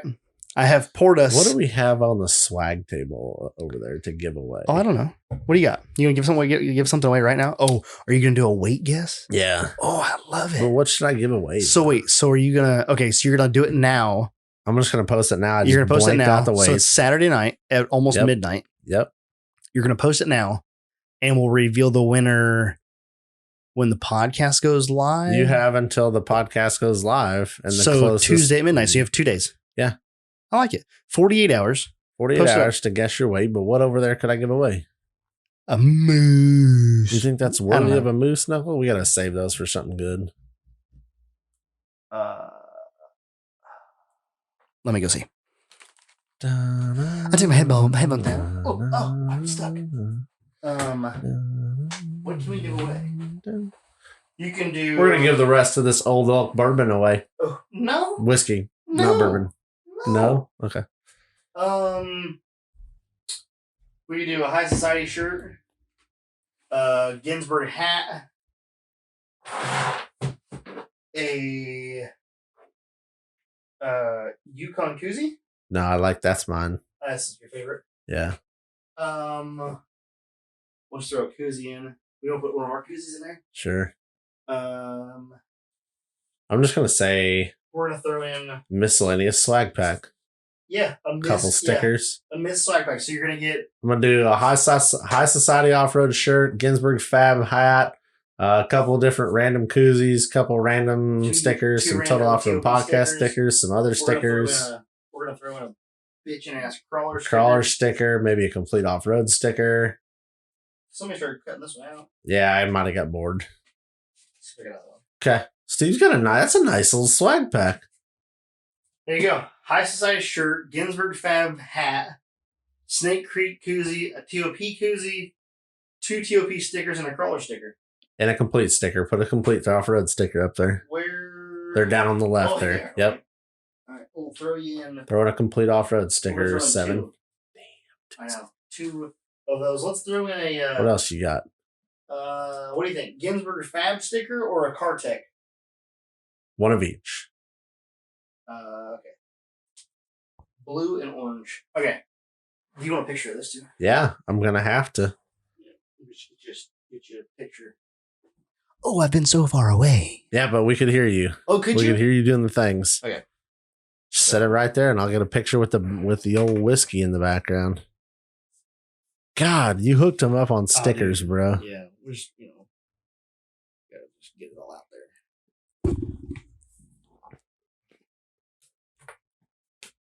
Jesus. That's what we have the table for. I know it. God, I don't even know if I can fit all that in one photograph. Okay, so now we're giving it all away. Let me get my headphones back on, and we're ready to jam. Derek says that doesn't work without the microphone. I don't know. I don't know what to tell you. I don't know. We're gonna do this on Facebook. I'm just gonna only. carry a microphone. Oh, okay. Oh, on Facebook only. Yeah. On the Trail Riders on the Trail page. Riders Okay. page. If you're not in the Trail Riders page, you can't win. You've been warned. Well, they're not going to know because they've already announced the winners. But that's okay. Next time, we should do this. We should get more gear. I'm working on it. I'm excited. We're giving away a high society shirt. I've already talked about how much I like giving shit away. You do say that quite often. I love it.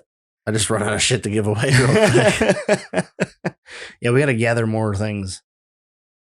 Okay, I want to look up. So we got our whiskey. We have our bourbon, which is bourbon whiskey. We have it here in front of us. Ian's going to get done taking his photo, and then we're both going to give it a shot and try it out. I'm excited to try it out. It's room temperature. It's now airing out in this glass. Ooh, we don't have any water to cut it with. It's unfortunate. Yeah. What else you know? You get that to post up yet? Almost. Chop, chop, motherfucker. I am looking up to see if there are any new reviews. If I can remember how to type, that is. Boo-doop. Here we go. Oh, the numbers are bad. The numbers are so down. Cool. We have, let's see here. Oh my God. Who did this? Who is Stadlerk? Don't know what they say. Stadler K. Stadler K. Hold on, I'm looking through. So there's a few of them on here. I need to see more. I think there's more of these. We've had quite a few. I'm missing out. Oh man. What is this? So October 2nd. Do you remember what the last one was we read? Nope. Bro, there's been so many reviews. Make sure if you review the podcast, screenshot your review and send me a picture of it. That will earn you a black Total Off-Road Podcast 5-star sticker. And I will ship that to you if you give me the screenshot and an address. I owe a few of them out at the moment, and I should get those out this week. So this one's Dirt Dooley. It's hard. Okay, bear with me. My screen is shattered to shit, so it's hard to read like part of this. Okay. Because I have to like scroll it up and down. Yep. And it says the best there is. They're also your jack stand support group. I've been listening since day one. They will motivate you to get your stuff off jack stands and to get out and wheel, make you feel like you're sitting and talking to them. So thank you so much for that one. This one here has the best title probably to date, I'm guessing. Ever. I don't know. It's pretty good. It's from Stadler K, or however you say that. 2 dudes in 40s. Fucking hey, I don't got no 40s. Them extra 3 inches is expensive, bro. He's talking about when you're aired down. Oh. Still not cool. 2 dudes in 40s. I love it. Them sidewalls say 43. It says, great work, y'all. Keep it up. Also should take a Sawzall to my 2020 Tacoma to fit some sticky 40s. Make bad life choices. Please do. But like deep down, I feel don't do like that. on Trail Riders we had this conversation. Like he literally posted about it and chose about doing it. Good. Yes. And then the newest one is from MX Gym 4x4. So, and this one is laid back and funny. If you want to listen to an off-road podcast that makes you laugh and you can get some good info from, then give these guys a listen. We appreciate it. I'm glad that you guys think we're funny. We're just 2 chuckle fucks sitting here behind some microphones so that you have a easier drive to work. And so that I don't lose motivation to work on my shitbox. My Republic dumpster needs its love. Accountability for your wheeling rig. That's what we really wheeling are. rig accountability. Okay, so this smells amazing. This is the Old Elk straight bourbon whiskey, blended straight bourbon whiskey. Are you ready to try it? Yeah. Is it going to make you cough? Are you going to shoot this? No. Or are you just going to sip it? I'm going to sip it. It's a sipping whiskey. Okay. You ready? I just really want to shoot this because I'm. Well, you can do whatever the fuck you want. It's your drink. I know. But There's more here. You can shoot that one. I can pour some more in. Piss off the purists. Oh my God. He just deep throated the glass. Like, fuck yeah, he did. Hey, it's your drink. You can do with it as you please. The purists, who are our whiskey purists? I know they're out there. I think that Jason listens, but I don't know.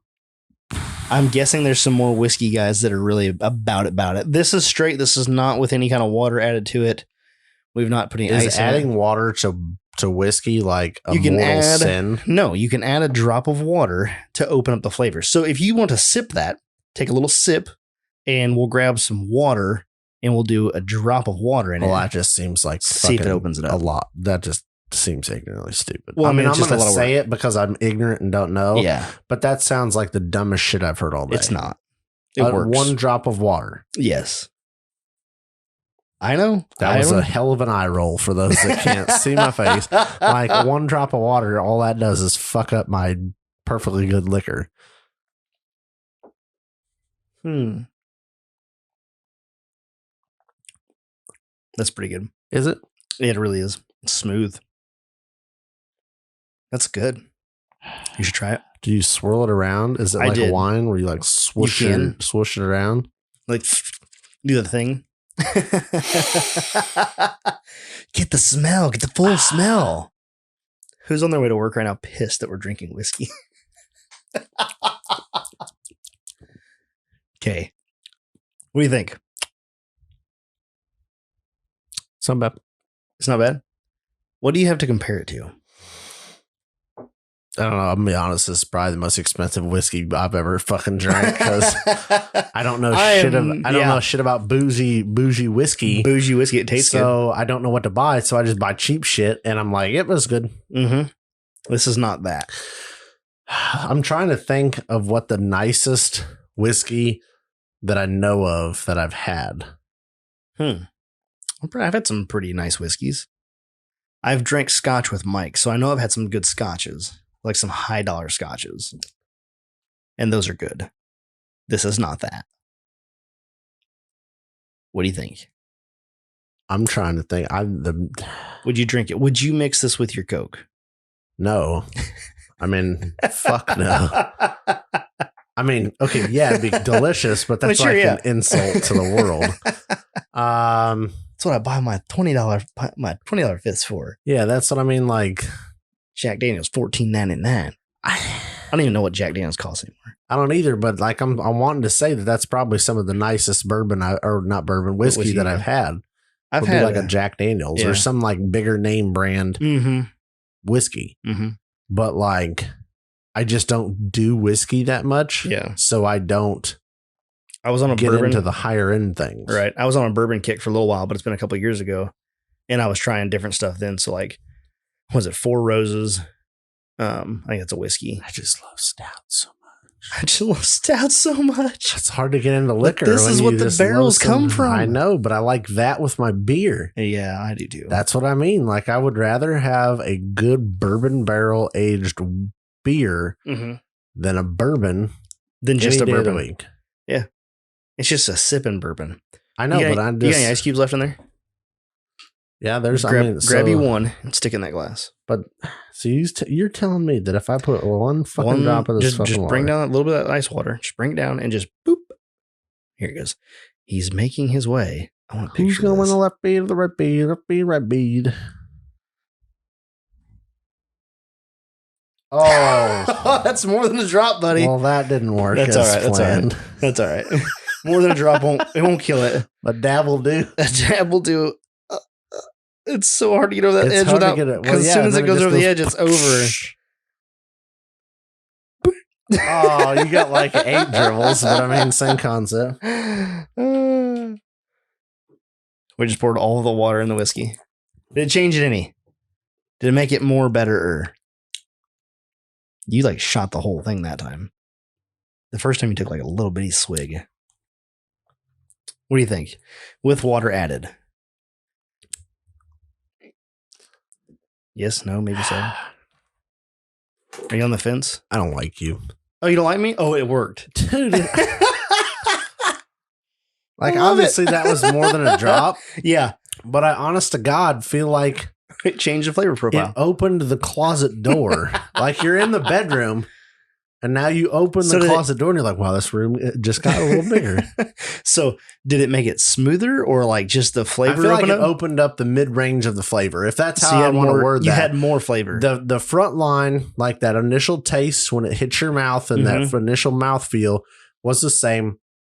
That finish you get with that like little tingly in the back of the throat of a good whiskey, that was the same. But I feel like that the flavor in the middle on your tongue gave it that extra like, you know, like a little punch to it. I love it. And I really wanted to call you bullshit on your like put some water in it, but like one sip to the next, I do feel like that mid range was just like it lightens it up. It made a big difference. I completely you'd have to rewind it, but I guarantee you I called you a fucking idiot. Like, so it's 8 drops.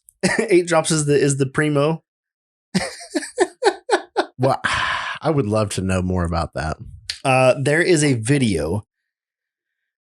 Does it just release the aromatics of the flavors? No, it changes something when you put water in it. So that's why, like, when guys put it on rocks, they'll do like the spherical ice cube, and shit like that, so it doesn't melt as fast. There's a whole bunch of shit to it. I am not a professional, so I know that very doesn't little. Break the flavor profile down as quickly. Yep. So you still have that good flavor. It's not watering it down. Like, I get the concept, but it chills it, and then it also adds some little bit of water. It's something weird about it, man. I like my tequila shaken over ice neat. Shaken over ice, then neat. Yeah. Interesting. Put it in a tumbler. How did you learn this trick? I drink a lot of tequila.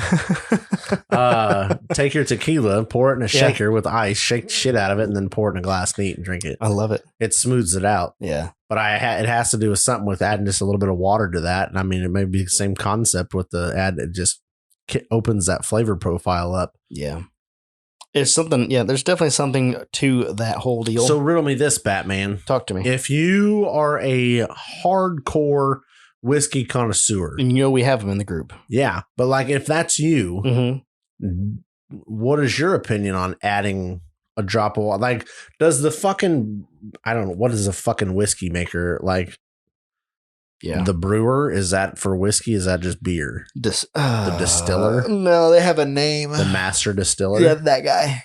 Does he add a drop of whiskey to this and go, fuck yeah? Or does he just adds a drop of whiskey to his whiskey? I believe that's or does he just completely repulsed by this and like, how fucking dare thee? You know? I don't believe, from all of the stuff that I've watched, and like I said, it's limited. Yeah. But from what I've watched, the adding a drop of water or, you know, a little bit of water to your whiskey is a completely like okay thing. That's what I'm interested to know. Yeah. Like, is that literally something they do and sample it that way to open up that flavor profile to make sure they hit those notes? Because I feel like from my outside limited perspective, if you put that water in there and it opens up that mid-range flavor profile, that's going to give you a better opportunity to hit that flavor you're going for. Right. You know, you want that certain mouthfeel. If you're drinking it neat. bite. Yeah. Yep. Yeah. You're not mixing that with Coca-Cola. Right. Yeah. So, or like, you know, it's not on the rock. So you're drinking it neat. So you're getting all the flavor. Yeah. I don't know. I don't know. You want to release that flavor because you want to capture that from the beginning to the end and that lingering kind of tingly sensation in the back of your throat.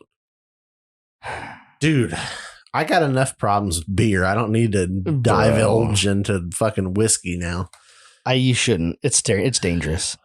Anyway, I was watching some videos and I feel like there was a video. It's like I've already watched some of these. I was going to try to like tell you which video it was. This one's understanding whiskey though, but I don't know. I don't want to hear that. I don't need you to shut the hell up. Shut the hell up. Yeah, I don't know. Like I said, this one's from the Modern Rogue. I don't know what that is, but it doesn't look like who I'm looking for. There was a video that I watched. I believe it was recommended by Jason and Chris on Wheel and Wine and Whiskey. It was like an hour long or something, like 45-minute long, but it's like a walk around and they're like doing like tastings and stuff like that. And it was super cool and like so much information. It was intense. It was like listening to Jake Berkey, but on whiskey. Yeah. It's cool. I enjoyed it. But like I said, I was on kind of like a little like of a, when I first started listening to like off-road podcasts and I started listening to those guys, I'm like, ooh, I should try bourbons. You know what I mean? Yep. Like I had that vibe. So anyway, that's our bourbon talk. Editing this is going to suck because we did not put a pause marker there. I'm going to have to find it. It's all right. It won't be that big a deal. I'll find it. It's like the 120 mark. But, so you liked it? Was it good? Yeah, it was very good. That was a good... you would drink more of it? Oh, yeah. That was something I could sit around and have a nice cigar and drink that. Oh, that'd be nice. I wanted to get cigars before I came over. And then you know what I thought about? Huh? We said earlier on in the early podcast that, oh, man, I can't wait till it gets warm. We can sit out on the back patio, record this podcast and smoke stogies. And yeah, it's cold now. Yep. We missed that opportunity. Sorry. Doesn't that suck? Does that make you a little bit depressed? You know what that means? What's it mean? We're going to have to keep doing this shit until it gets warm again. Until it gets warm again. You're stuck with us, folks. Thanks for coming. Thanks for tuning in. What's our last call topic? What are we going to talk about? What are you going to talk about? Anything? What else you got on the old agenda? Nothing?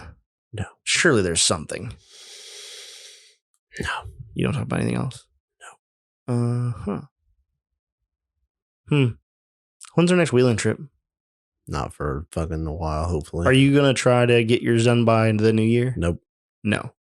That's not a goal? I don't know. Okay. So like, what if you put it back together and you figure out it's the coils and all that stuff? Okay, once you get that sorted and she runs like a top again. Yep. And you get your fans put back in. Yep. Or you get fans like proper. You want to hear how this is going to go? Yeah. I want to get my engine figured out. Yep. Coils, plugs, electrical, whatever. Right. Get all that lined out. Yep. Then I'm going to get my cooling figured out. Line that out. Yes. Then you're going to tear the whole thing apart. I'm going to do some gears. Oh, that's a good idea. I'm going to do my gears. 5/8. Spools, the 9 yards. Then I need to do bump stops. Oh, yeah. Then to do bump stops, I need to cut the rear winch out, move that bar and all that forward. Then, but wait, there's more. I need to do limit straps. Okay. That's and then rock sliders. And then Halo. Exo cage. Yeah. And then cam. That's earlier in the list, but I forgot it. Cam. Jesus. Engine tuning. God. And then rear steer. Why do I feel like this is about? Oh God! I know. Wait, you're doing all this before you go wheeling again. Well, I don't know. That's how my brain has worked lately. I'm like, well, I need to fix my engine issue, then get my cooling, then do my rear suspension changes, then get my bump stops. Well, then I need limit straps. Then I got to move the rear winch, and then it's like, rear steer. It's a fucking spiral hole. I thought I was done. Nope. I feel like you can do limit straps and bump stops without any more. I've literally got another like 3 XJs to put into this. God, it's so bad. You don't own the bump stops yet? No. Rear steer is way down the road. Like I'm joking about the rear steer, but like it's nice. Would be nice. It's a nice idea. But like, yeah, it's somebody posted a 14 bolt for you. I was like, God, I just need to fucking somebody to Not walk today, out of Satan. the closet and go right in their face. Like, just fucking stop. Hey, fuckhead. Fix the engine, buy gears, go wheeling. That's my plan. Cooling issue. I would like you to fix the engine and the cooling issue. Maybe do limit strap and bump stops and go wheeling again. Yeah. Just for more R&R. Yep. So like R&D, I guess is. I don't think I'm going to be upset by going lower gears anyway. Like, even if it runs fine, I don't think lower gears are going to be like, oh, I really don't want lower gears. Like, what's worst case scenario? You put 5/38s in it and your high gear is now like your low gear right now? Yeah. Like, that'd be pretty cool. Because then you got a low. Then you got a much lower. Yep. You don't have 2 lows, right? No. You just have 3. High and low. 2-speed. Yeah.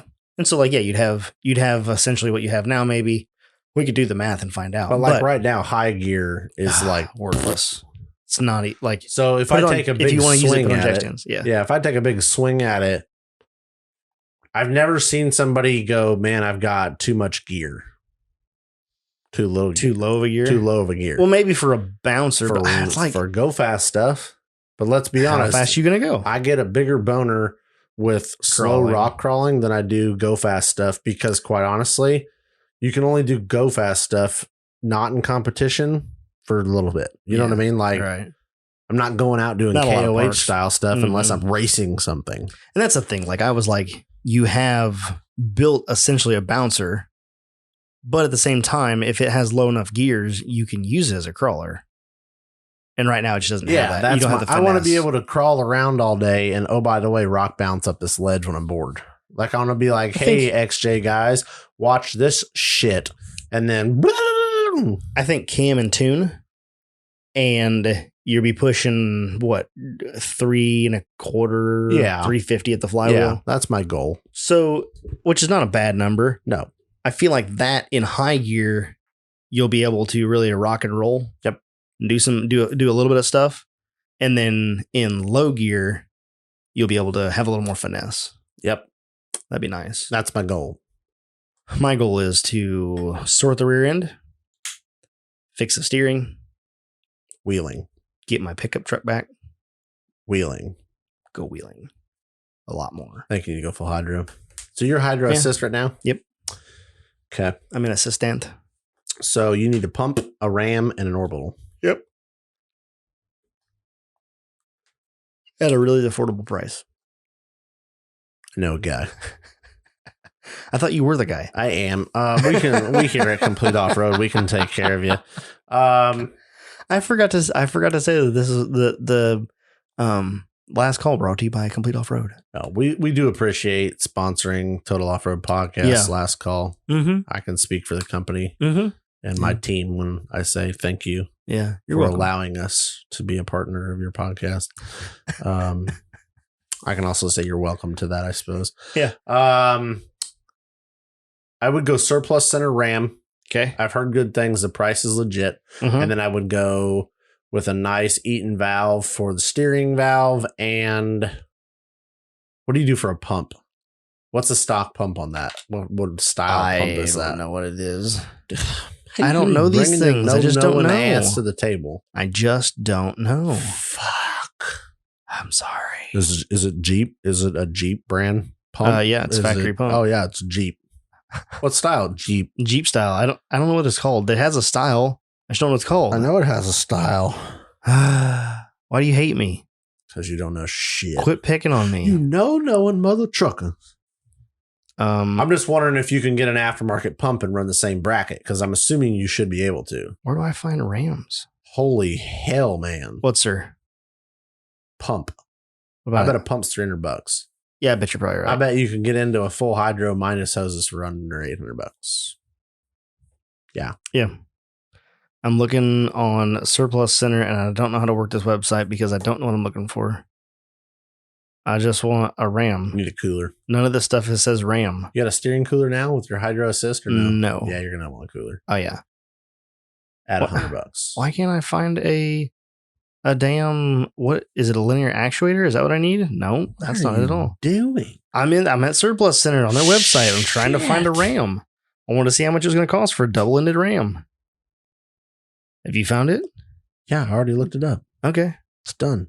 What'd you find? What do you need, an 8 or 10 inch travel stroke? 8 inches plenty. 8 inch? Yep. Did you win it? Did you get it yet? Did you find it?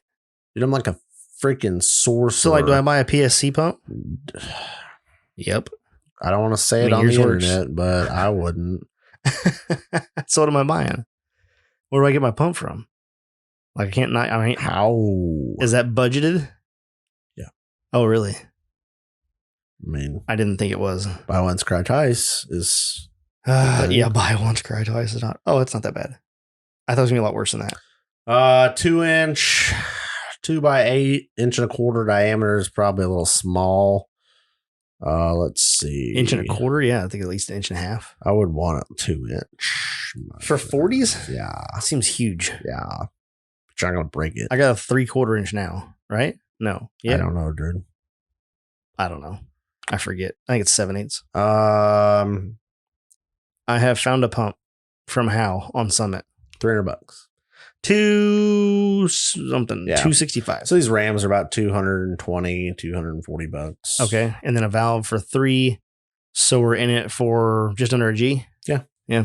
That's And what if you're going to saying. spend $850 on a box and all you get is a You're box, gonna no love pump. hydro steering with front locker, bro. I know. The benefits outweigh the Who has a front negs. locker?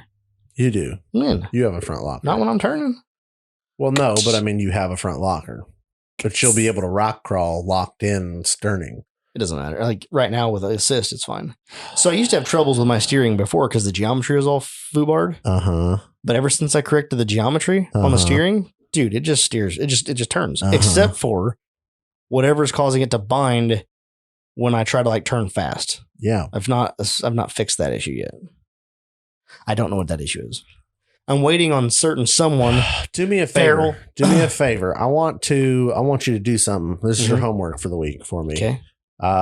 Please remember to do this because I will fucking straight up forget. I'm gonna hold on. Okay. You're gonna write it down. Yep. Wasn't it Daryl that switched to a WJ pump and was trying to like sort out his like steering assist bind? Do you remember that on the group? Not remember that. Okay. I'm pretty sure it was Daryl. Okay. So fuck Daryl. Here's what I would like. Hashtag fuck Daryl. Shelby just went, yeah! Scared everybody in the cubicles. What the fuck's wrong with this guy? So excited? Spouting shit off. Jack the front up off the ground and then try steering it. And then just see if it'll bind. That's easy enough. See if it happens with a load or without a load. See if that makes a difference. I've not done that. I'm going to guess it does. Because I'm curious to see if it makes a difference or not. Okay. I'll do that before I tear it down. It's easy enough. Putting things on jack stands is my specialty. Yeah. That's what I'm good at, bro. Obviously. I don't know. If you I had would go full hydro. But that's different for each person. For me, that's a done deal. And like I said, it's one of those deals where if you buy a matched kit, something that you know all the components are matched together, that it works great. Like the guys are running them off road. Like they run them in the desert at 100 mile an hour. If you can run it at 100 miles an hour, it's fine. You know what I mean? Yep. So legal schmeagle. It's just one of those. It's bro, you're it's fucking a safety driving concern. around. Well, I mean, it is. Yeah. But like combine, nobody shits a brick when a combine's buzzing down the road. Granted, it's 30 miles an hour, but 30 miles an hour makes no difference if it turns at the same. Well, no, if it all of a sudden messes up and it turns that combine 5 feet before the oncoming traffic gets to you, it doesn't matter how fast the combine's going. You know what I'm saying? Like that combine's going to squish you. Yep. So like, I don't know. Yep. One of those deals. I mean, yep. Look at it, and it's all a personal thing. I mean, some people that's over the line, and I get it, but like, it's illegal. Well, so's your tires, so's your suspension lift, so are your bumper heights, so your everything. No splash guards. Like everything on your truck is illegal. Like you don't have stone guards. What if you throw a stone through somebody's window? Yep. What if you've modified the brakes? Most states that's illegal. Like, and I get it. You got 27 light bars that you run in the daytime. Yeah. Like, it doesn't worry me. Everybody's like, oh, if you blow a hose or blow a this. Yeah. What are the odds? I don't know. I work around hydraulic shit all the time, and blown hoses are very rare. I was like, when's the last time you saw a hose fail? Usually it's O-ring on a valve block because of heat. Oh, really? Yeah. All the fucking time. Really? But as far as like literal hoses blowing that have not been compromised. So you don't want anything that's been compromised by rubbing, chafing, pinching, like, or outside, like someone like running over a hose and cutting it or something. Like for a double wall braided hydraulic hose to just blow because it's bored is rare as fuck. It's pretty rare. We've blown a few hydraulic hoses on the semis, but it's always when you stunt the pump. Yep. And max pressure. Yeah. And the hose has always been compromised. Yep. Whether it be weathered and the first layer is got a lot of cracking. Usually what it is the outer layer starts to crack and then the braided steel layer, because these are like high pressure hydraulics for the dump trailers. Yep. The braided, once it gets compromised, that's when you start having failures. Yeah. And I mean, they do make single wall hydraulic hoses. Yeah. There are hydraulic hoses that are super nice and flexible. Yeah. And only have one layer of stainless braiding. It's also cheaper. So when you see a lot of cheap ass hose out there, it's probably single wall hose. Right. Well, any of us mathematicians can figure out that two's better than one. In that application. And double wall hose is perfectly fine. Right. It may cost you a little more. What size hoses are you running? 3/8 steering hoses. Yeah. That'd be nice. I'm running quarters right now. Yeah. Which I think is like the normal for that setup that I'm running. Well, and I mean, I'm not going to be an expert here. Yeah. But I also wonder if a 1/4-inch hose is causing you a restriction and not getting you enough flow to make that sluggish. So I was thinking the same thing, but my RAM from PSC is set for 1/4-inch fittings. Yeah. So obviously they wanted you to run a 1/4-inch line. My problem with the whole thing is hydro assist is literally just that. It's just an assist. Like you just really need to take the hydro out because it's literally like power steering assist. Mm-hmm. Yeah. You say hydro assist and you assume it's like extra. It's like half hydraulic steering. Well, it kind of is. Well, like you get on trail and you get up against a rock and you need to turn. It turns works. It. Oh yeah. I mean, it ain't no full hydro work, but yeah, but it's works. still it's better than regular steering. Oh, by a long shot. I don't know. It's all about your pump. I build my shit for the off road because that's where I want to go have fun. Mm-hmm. You know what I mean? I want to drive my shit to your house. I want to drive it here today. And I think if it wasn't broken, I would have plated it already, and I would have drove it here tonight. See, and I personally, and this is, I'm not going to bash anybody for their own opinion, but my personal opinion is I think you're perfectly fine driving a full hydroed rig Probably not wrong. on the road. Would I drive it down the interstate? No. Partially because I don't trust the rest of my shit to go down the interstate. It's understandable. On non-balanced beadlocks, you know what I mean? Yeah. But like, if I'm going to drive down a backcountry road 40 some miles an hour where I'm only by myself, I don't care. Like, full hydro is perfectly fine. The road's shitty enough that you're not going to notice it.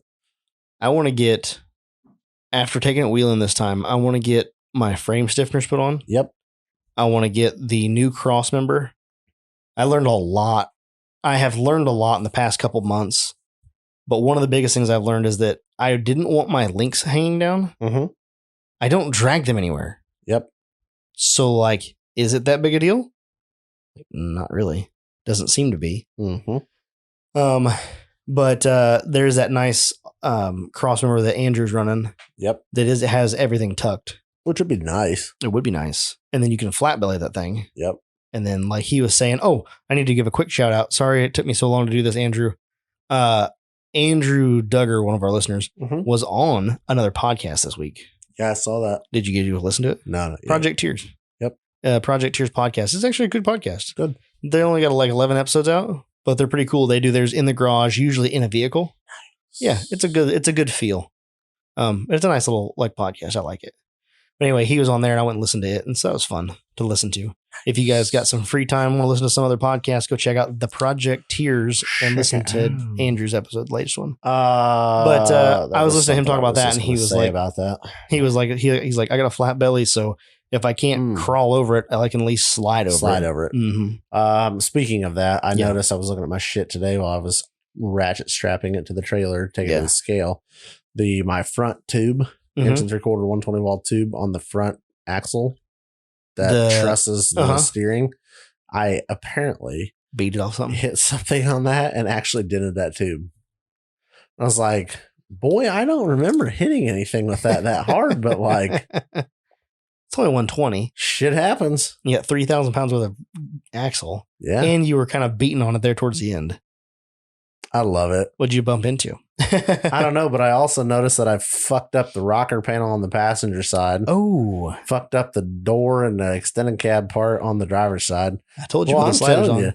That Raptor liner, man, it's pretty pimp. Did it work out good? Yeah. Oh, shit. It only took it off right there on the door edge. Yeah. But the rest of it, like, it scraped it, but like... It hung on. It didn't like flake or peel off. Huh. I love it. I like make my shit look good, but like I ain't afraid to throw some sheet metal on a rock. You know what I mean? Like, I love it. I crushed my rockers big time. That big rock in the ravine. Yep. That you always go around. I had Chris follow me and I was like, I knew how much flex it had. So I just like pulled up on that rock and he's like, I can do that too. And I like pulled off of it and just, I knew the height. I'm like, oh yeah, that rocker's going to get trashed. And I come down off of it and it just crumples it. I love it. I was like, yep, I'm not going to use those rockers anyway. So I cannot wait to get this rig lined out. Like the longer I go after this wheeling trip, the happier I get. Cause my first initial reaction is like, fuck this thing. Yeah. But once you get that thing But dialed now in, I keep looking at it and watching it, and I'm like, oh boy. yeah, She's a little bit of tuning and dialing in away from having a good party. I think get the motor running right to where it feels good and the tune is good. Mm-hmm. Get the cooling figured out.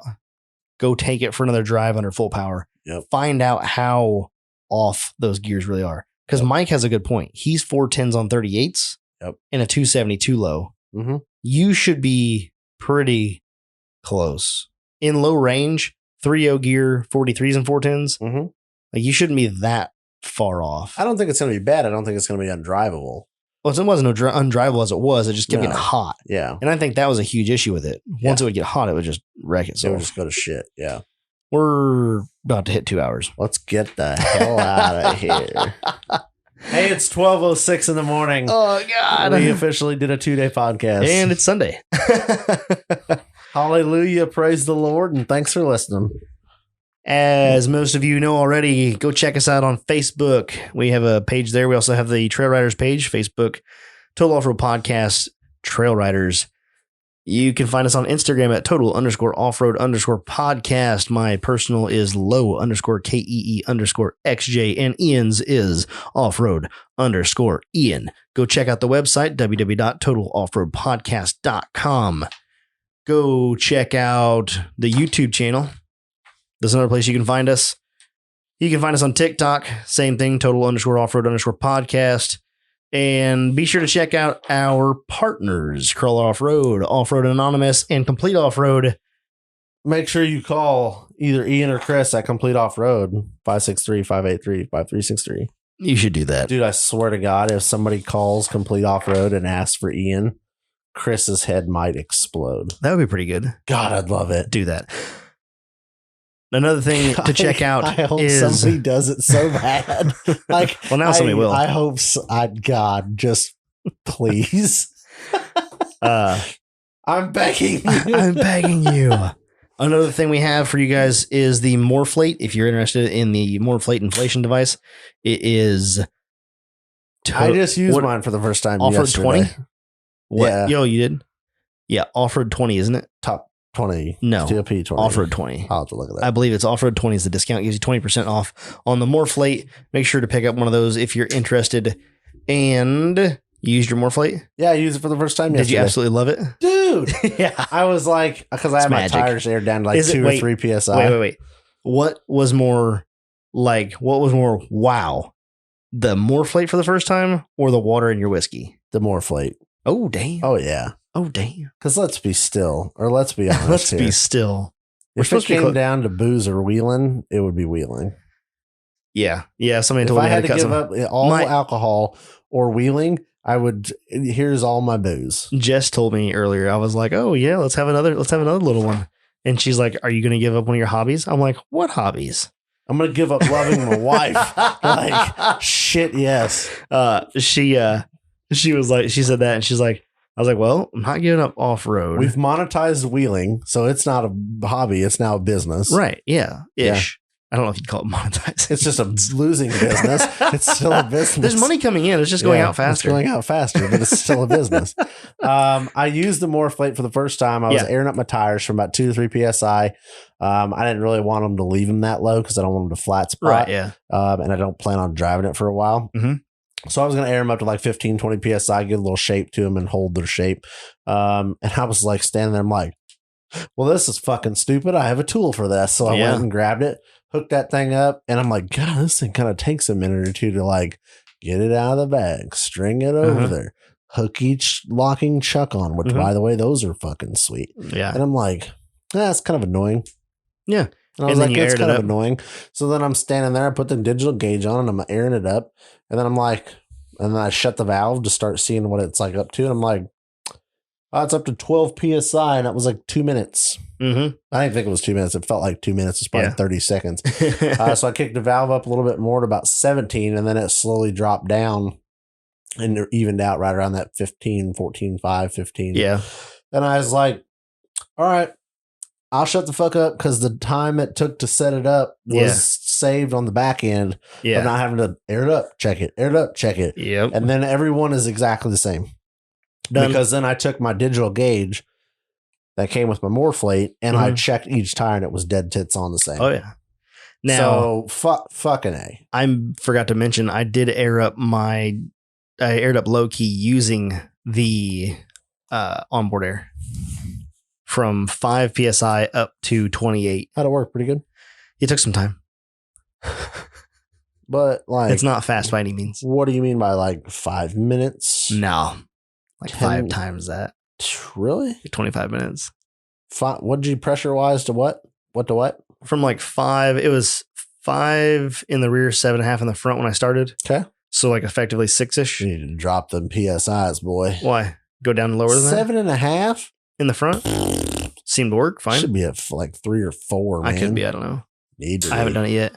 But I did that and I aired it up. I actually stopped midway through to let the compressor cool down. Because it's like after like 15 minutes of running, What's I was the like, duty cycle on that bad boy? Hundo at 100. So it didn't care. But like, but the line was 150 degrees. I was like, I'll let it cool down. Like it's in the fuel tank. I'm like, how hot do I want it? Burn that motherfucker. I was standing next to it. That's a bomb I don't want to see. You got legs, bro. Yeah. Yeah. Awesome. But it worked. Yeah, no, yeah, definitely. It aired right up.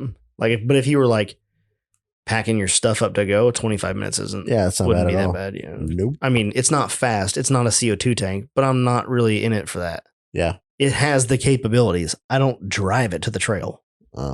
If I drove to the trail, different story.